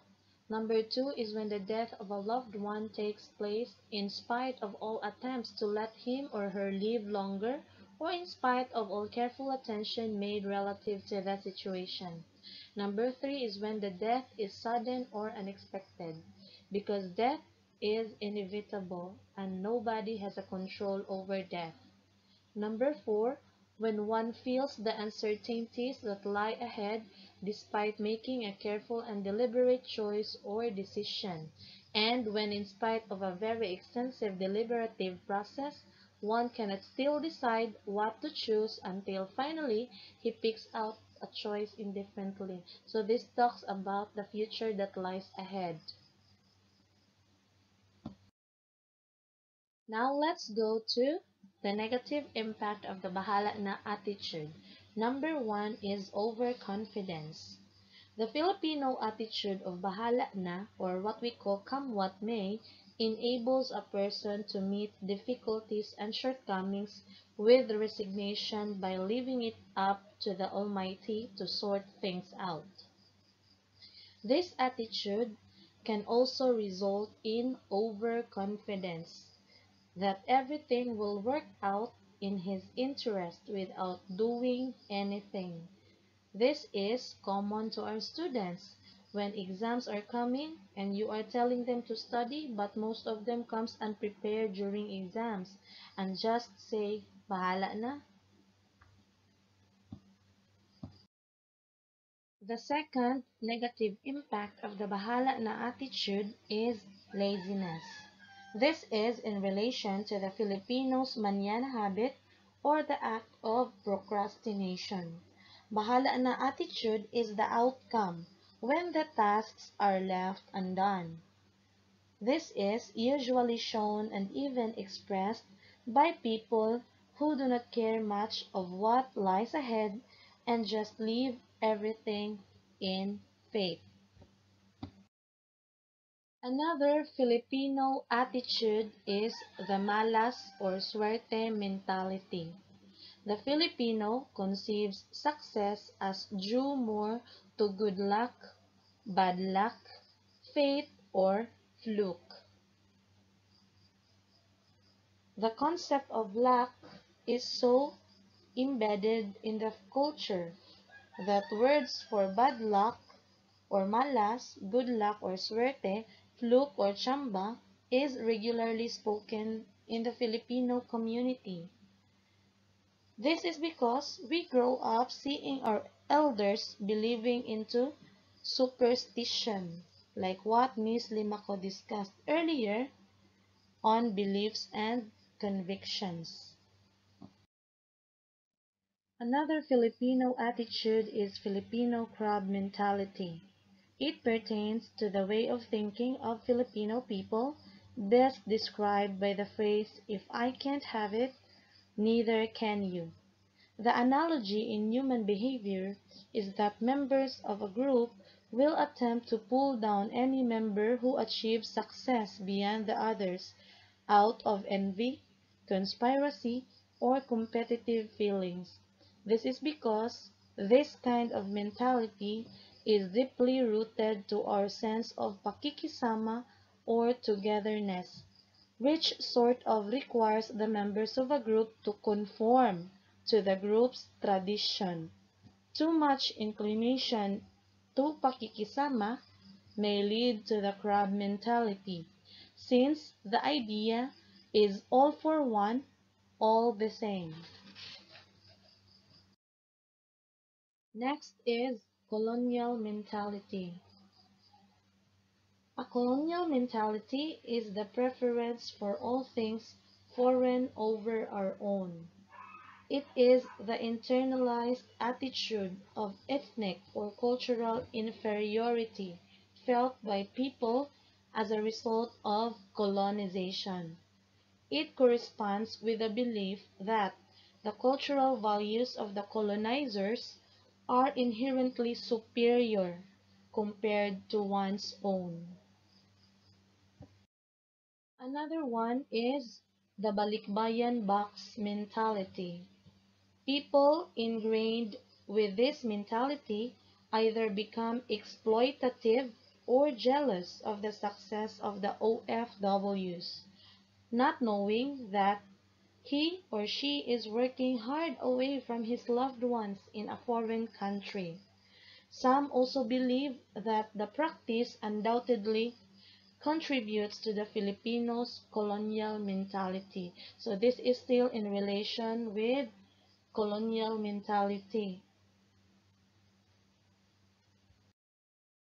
Then we have Filipino time. Related to manana habit, Filipino time simply means being late in other countries. Filipino time is known to be minutes or hours behind the standard time. So just like the common scenario here in the Philippines, if we have a meeting that starts at 8 o'clock in the morning, people will be coming at 9 o'clock. So it's better to announce the time an hour ahead of the official time. Then lastly, we have the being onion skinned or balat sibuyas. In a country like Philippines where pride is being instilled since childhood, a slight remark or offensive gestures through insulting would not trigger a sense of amor proprio. To damage another person's amor proprio or pride is to invite conflict or even violence.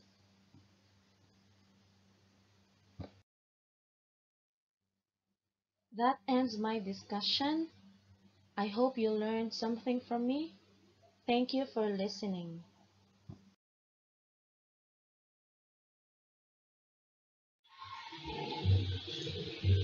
Good afternoon, everyone. My report for today is all about Filipino principles and norms. This is Floreline Impango, your reporter.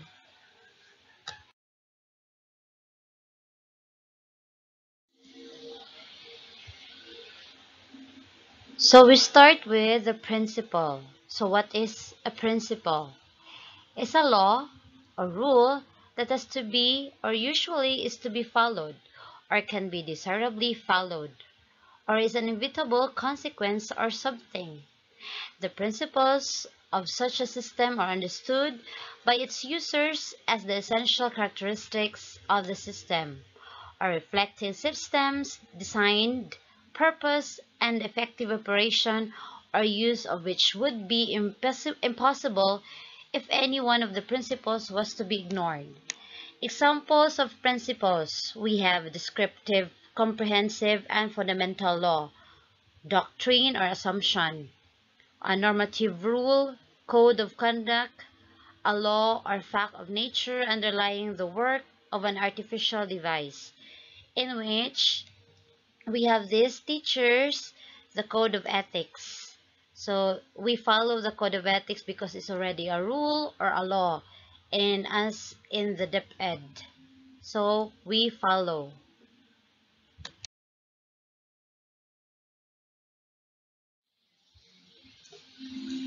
And now we go to norms. So what is norms?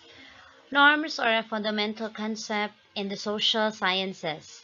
They are most commonly defined as rules or expectations that are usually socially enforced. Norms may be prescriptive, encouraging positive behavior. For example, should be honest, be good, be kind, etc. Or proscriptive, discouraging negative behavior. This is, for example, like do not cheat, do not lie, do not do this and that because it is bad. So those are the examples of norms.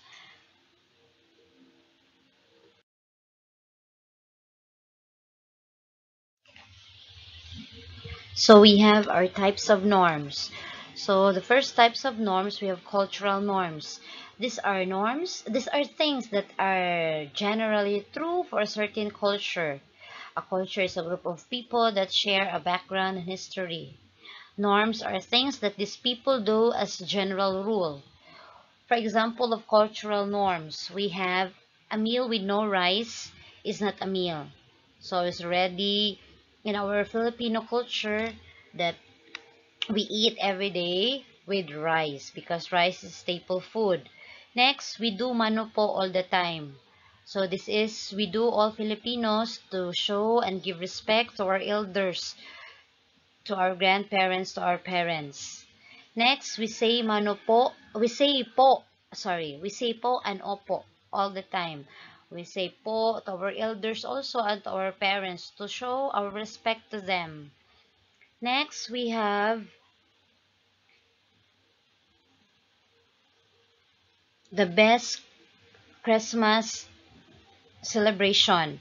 So here in the Philippines, Filipinos in our culture, we already preparing for at least a month for the Christmas celebration because Filipinos are very excited in celebrating Christmas with the families and friends because it's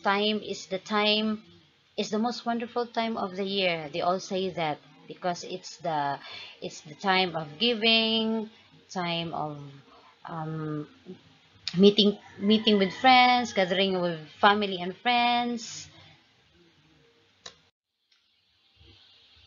Next type of norms, we have social norms.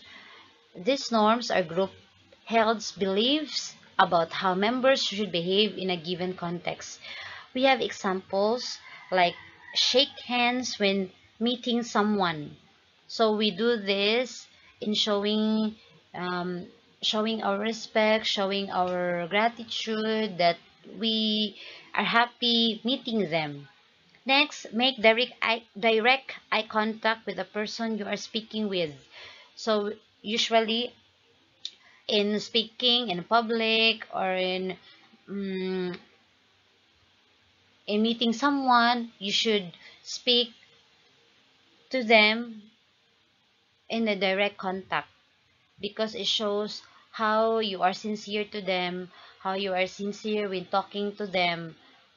Next, if someone sneezes near you, say bless you. See, we all do this Filipinos. That's if someone sneezes near you, we will always say bless you. Next, say please when asking for something and say thank you when someone does something for you. So this is one of the best norms of the Filipinos. We always say please in asking for something and for someone is doing something for you.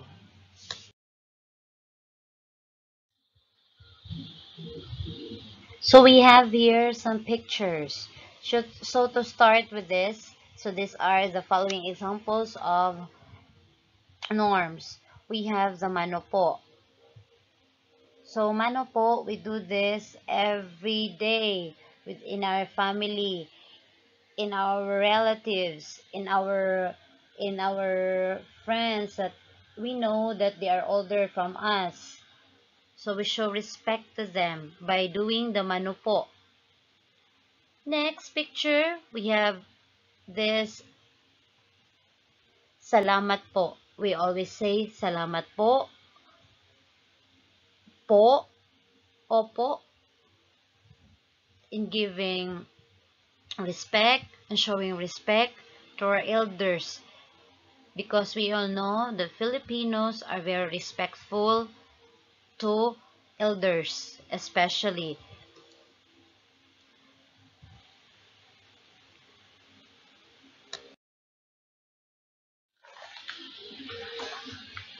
Another examples of norms, we have the Misa de Gallo. Misa de Gallo, we do this especially this coming Christmas. Misa de Gallo, we go to the church, we complete it with 9 days because we do believe that if we complete the 9 days in going to church, you're going to make wishes, your wishes will come true. So that's the saying of our elders also. So that's why some of the people of the Filipinos go to church and complete the 9 days. Next picture, we we have this lanterns or the paroles. So paroles, we see this always in during Christmas or Yuletide season. So now this in this month November, we already see everywhere some lanterns, because it's already our traditions that we prepare for Christmas, because Christmas is the most wonderful time of the year. They all say that because it's the time of giving, time of sharing, time of love, time of friendship, time of family.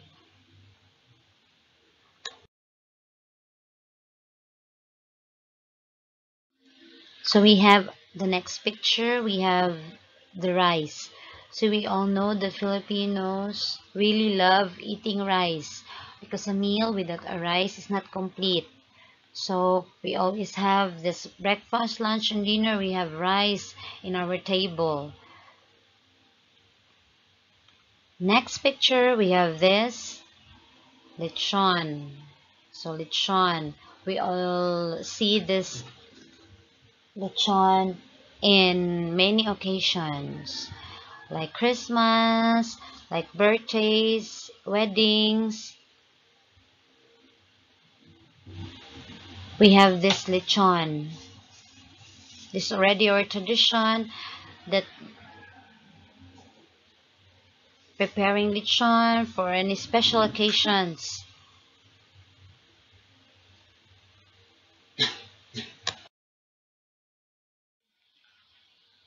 Next, traditions of Filipinos or norms. We have this,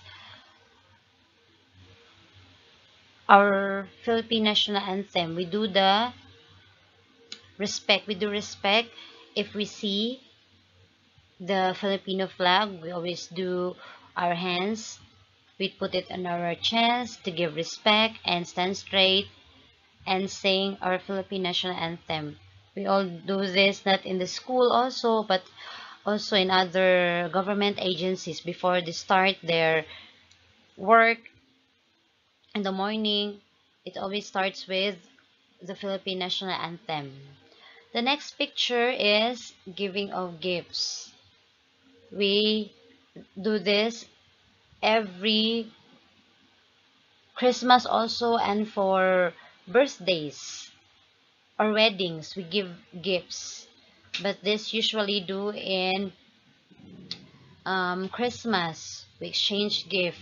So this is already our tradition as Filipinos to give gifts, exchange gift to show our love and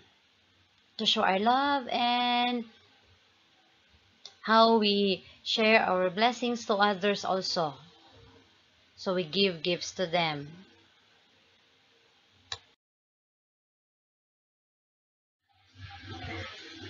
So that's all for my report.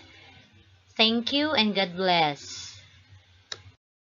Good afternoon, everyone, especially to Doc Carlene. I am Glenda Arnimier with Ma'am Harleen Villarino. We're tasked to report about Filipino aims, goals, and aspirations. The aims, goals, and aspiration of Filipino in general converge around the following value theme arranged in the order of importance. I will be reporting on social acceptance, which most of us here have experienced. Social acceptance is enjoyed when one is taken by one's fellows for what he is or believes he is, and is treated in accordance with his status. It is desired to be accepted by the significant others. So, why do we choose social acceptance in the aspect of Filipino value? The reason we choose social acceptance in the aspect of Filipino value is the sense of hiya or shame. In the Philippines and some other Asian countries, there is a value in keeping face or preserving our dignity. Of course, everyone needs to preserve her or his dignity. If a conflict occurs, one generally tries to avoid it. If a person has no sense of shame, then it would cause dishonor. One of the worst insults is walang hiya, meaning no shame. I think that Filipino society has a preference for comforting instead of being individualistic because conflict occurs when there are differences. If the individual conforms to society, there will be lesser conflict. Being accepted by society will help the individual fit in and have more harmonious relationship with his community. Social acceptance has two components of personal relation. One of these is the smooth interpersonal relation. Example of the value of Filipinos has is the value of pakikisama. Pakikisama is the desire to please and to avoid hurting others. Like for example, if you are forced to drink alcohol beverages by your barkada, even though you are not used to drink this, for the sake of pakikisama to your barkada, you need to drink it or else you'll be hurting them by refusing their offer to you. That is pakikisama. Another example of value under smooth interpersonal relation is euphemism. Euphemism is the substitution of an inoffensive expression for a word or phrase which may otherwise offend or suggest something unpleasant. So best example here is shown in the picture. In the picture, you will see a person with ugly face, but the other person just commented him that his face is so unique. So the person is using an imagery of words which is an irony of what is really the reality. So to make you understand more about euphemism, here are some common euphemism.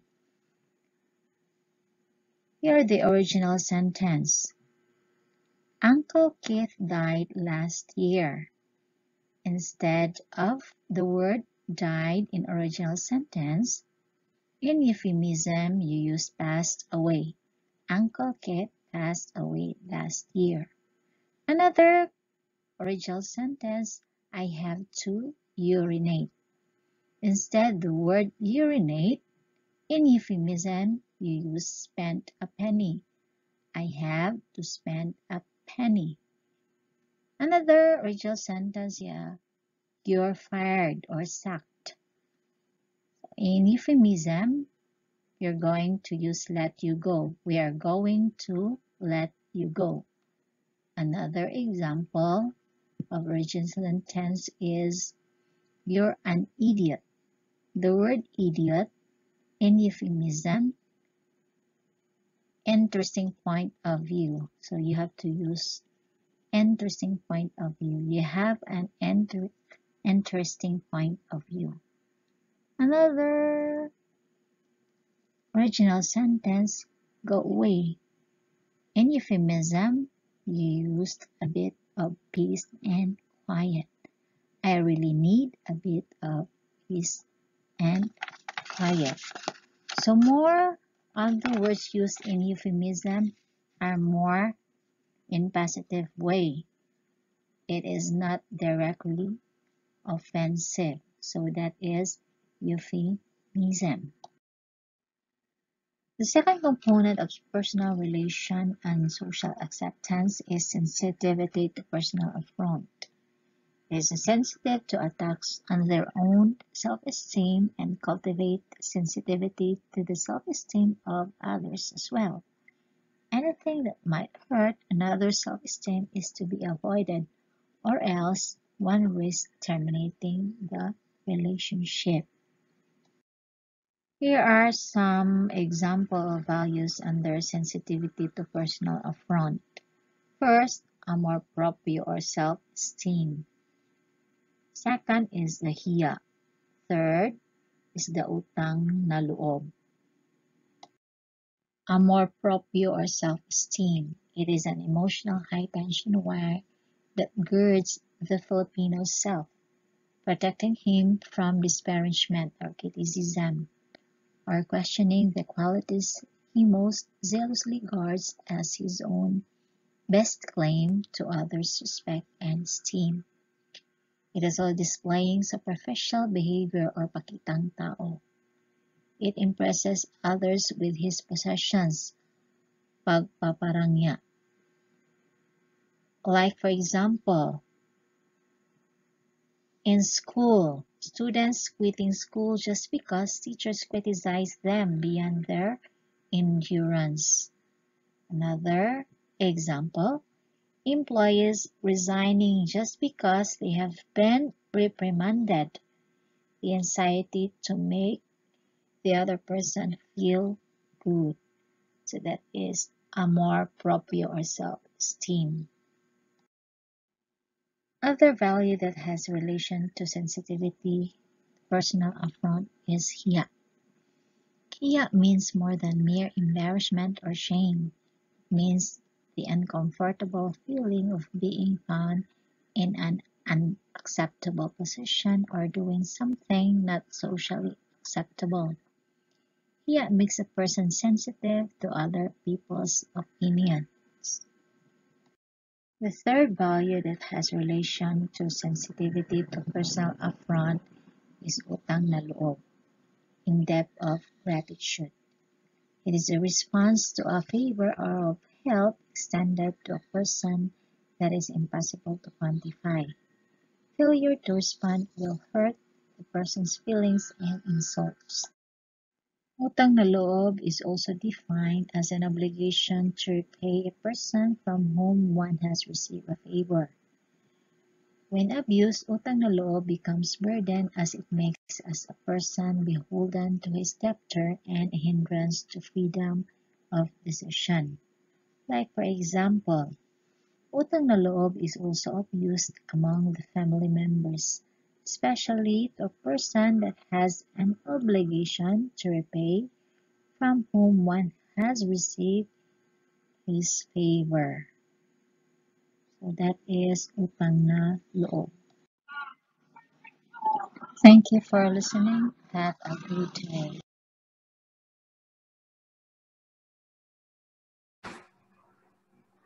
Okay, good afternoon, everyone. Good afternoon, classmates. Good afternoon, Dr. Carlene. So, I am Harlene A. Villarino.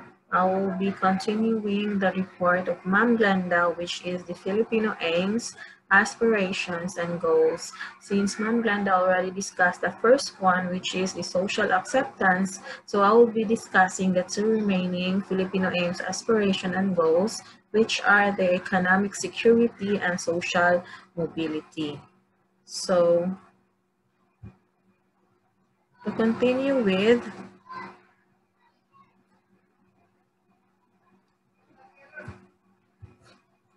so Filipino aims, aspirations, and goals.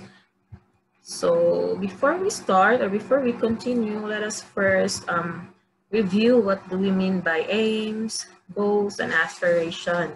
So for aims, basically when we say aims, it is the hope of achieving something. So these are broad, generalized statements about what is to be learned. Think of them as a target to reach or hit. So basically, it is something that we're trying to achieve or hoping to achieve something. And then when we say aspiration, so when we say aspiration, it is basically it generates energy. It means intense seeking. It is a psychological exertion of will, results from needs, challenges, opportunity, powerful motive to achieve something or dominate or rise in status. So it is also a commitment to an ideal value or ethic, or it is an intense joy for growth, mastery, and even self-actualization. So in life, we have a lot of aims, aspiration that we want to achieve. So we're trying to say goal. When we say goal, it is an idea of the future or desired result that a person or a group of people envision. It is a plan and commitment to achieve something. And also, It involves a lot of roughly similar to a purpose or aim. It is the anticipated result which guides reaction, or an end, which is an object, either a physical object or an abstract object that has intrinsic value. So it is literally a purpose or intention with a desired outcome. So more or less, aims, goal, and aspiration are more have common or mostly synonyms. So each of us, individual, as a Filipino, we have different aims, goals, and aspiration in life. It is our way, or it is upon us on how we achieve these kinds, or how we pursue our aims, goals, and aspiration in life so that we can achieve it in the near future. So talking about the second aim, aspiration, and goals of a Filipino citizen is the economic security. So basically, economic security, it is also known as a financial security. So it is a satisfaction of material things that are needed to decrease one's material desire. So basically, it is the stability of individuals, households, or communities to cover essential needs, sustainability, and with dignity. So this can be vary according to individuals. So, for a fact, we have different needs.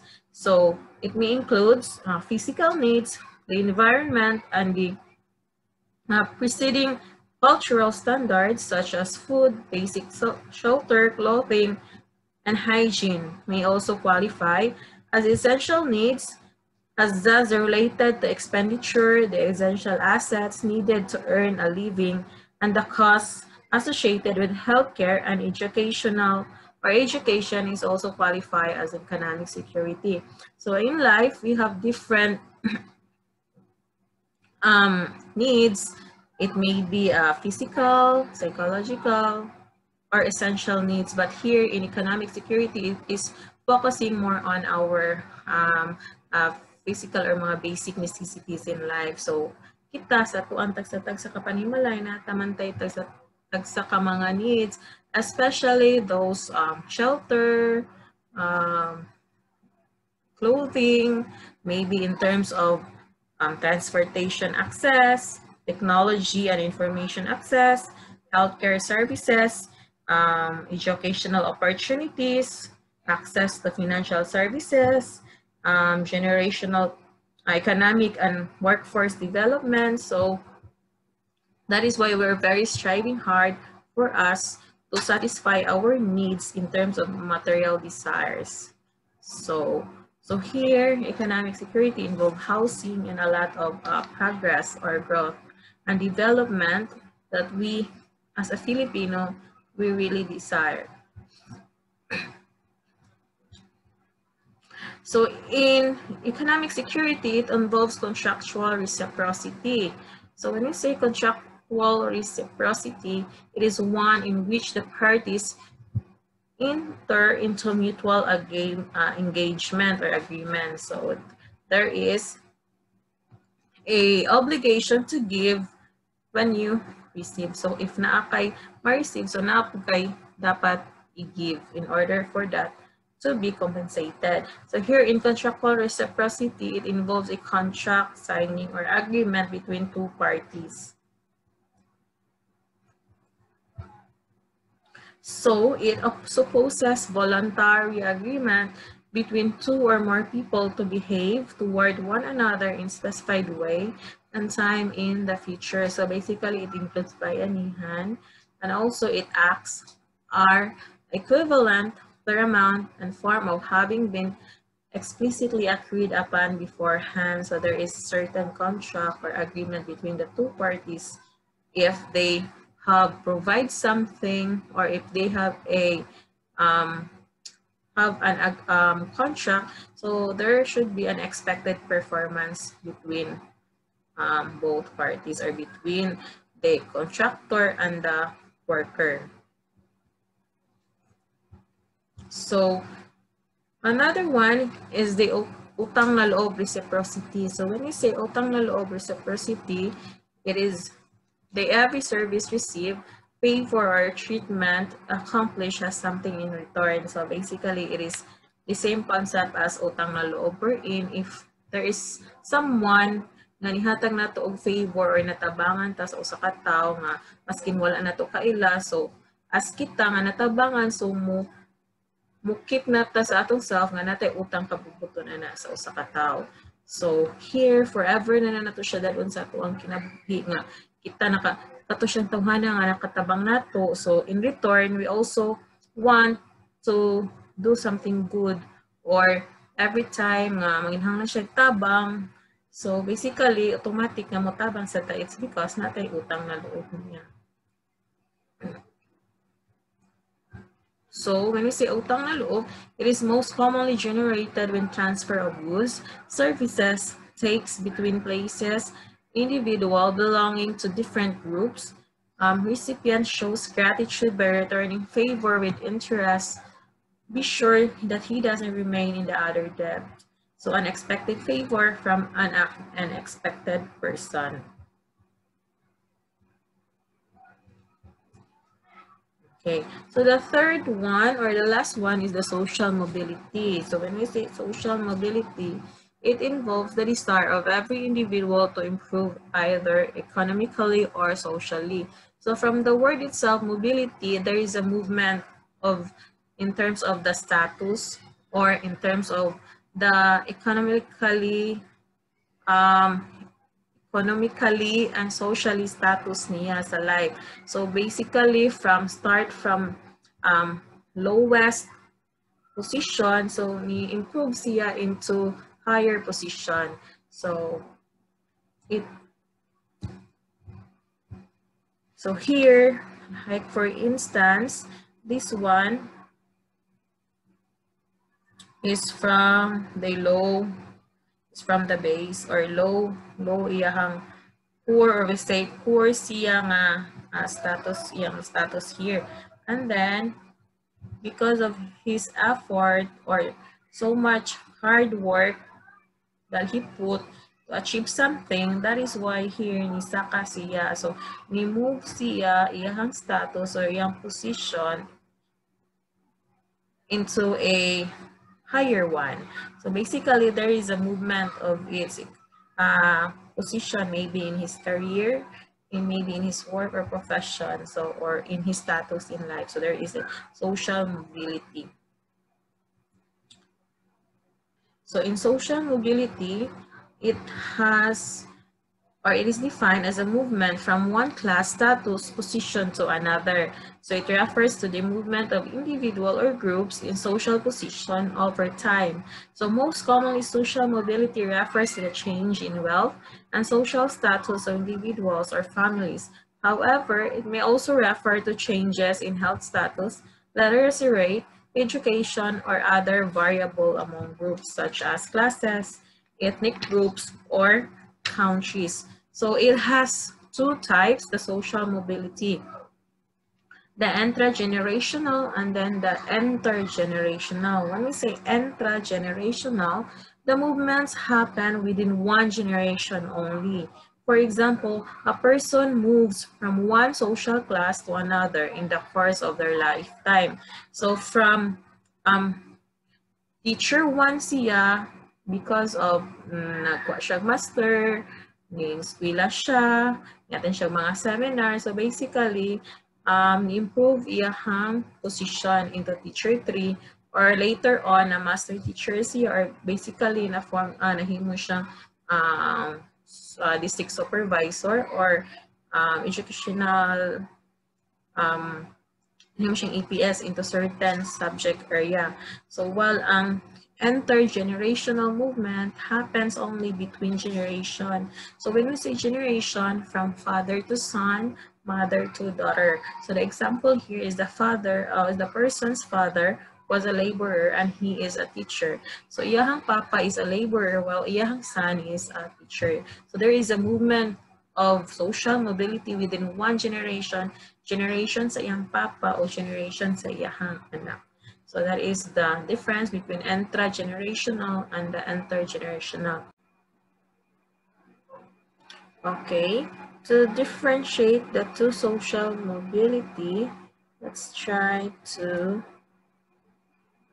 see this one.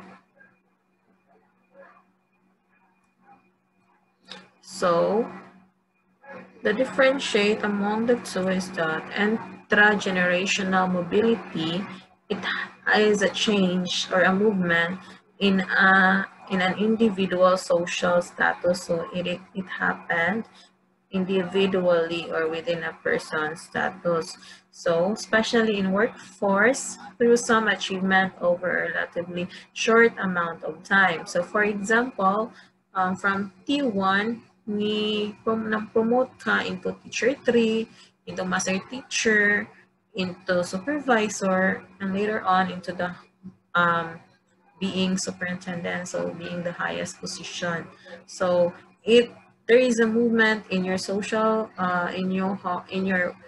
social status in terms of your work from low to higher position. So it happens within yourself or within individual.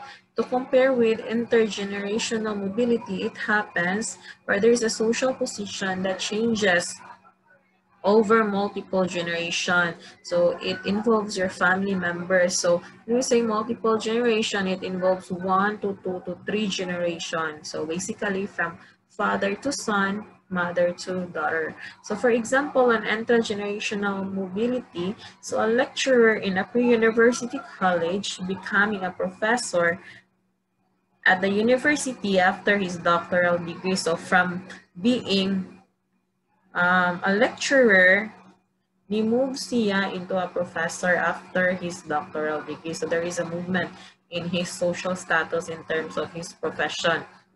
Second one is a person working as a supervisor in a factory becoming an assistant manager. So from being supervisor into assistant manager, or eventually he became a manager after getting a promotion. So there is a movement in his status individually. So atua siyang individual tag sa nga movement sa atuang life, maybe in terms of social or economically mobility. Well, in this case, for intergenerational mobility, example here, bus conductor son becomes the chef minister of the status. Here it involves the two generations. So ang iyang papa is a bus conductor, while ang iyang anak kay nahimong chief minister. So there is a mobility or a movement of a status in terms of generation. Ikan sa iyang papa, from iyang papa nga bus conductor lang, paabot sa iyang anak, nahimo na siya chief minister. And also another example is the plumber sons become the leader of their community. So ang iyang papa kay plumber, well, paabot sa iyang anak, na himo ng leader sa ilang community. So there is a movement of social mobility in terms from one generation to another generation. Well, i-compare na to sa entra nga ang movement niya kay individual, here it involves different generation. So that's the two types of social mobility. So hopefully you understand the difference between the two. So before I end my discussion, I will leave you with this quote that you should set goals beyond your reach so you always have something to live for, by Ted Turner. So that would be all for the Filipino aims, aspiration, and goals. So again, this is Harleen Evilirino, your reporter for this topic. And once again, thank you very much for listening.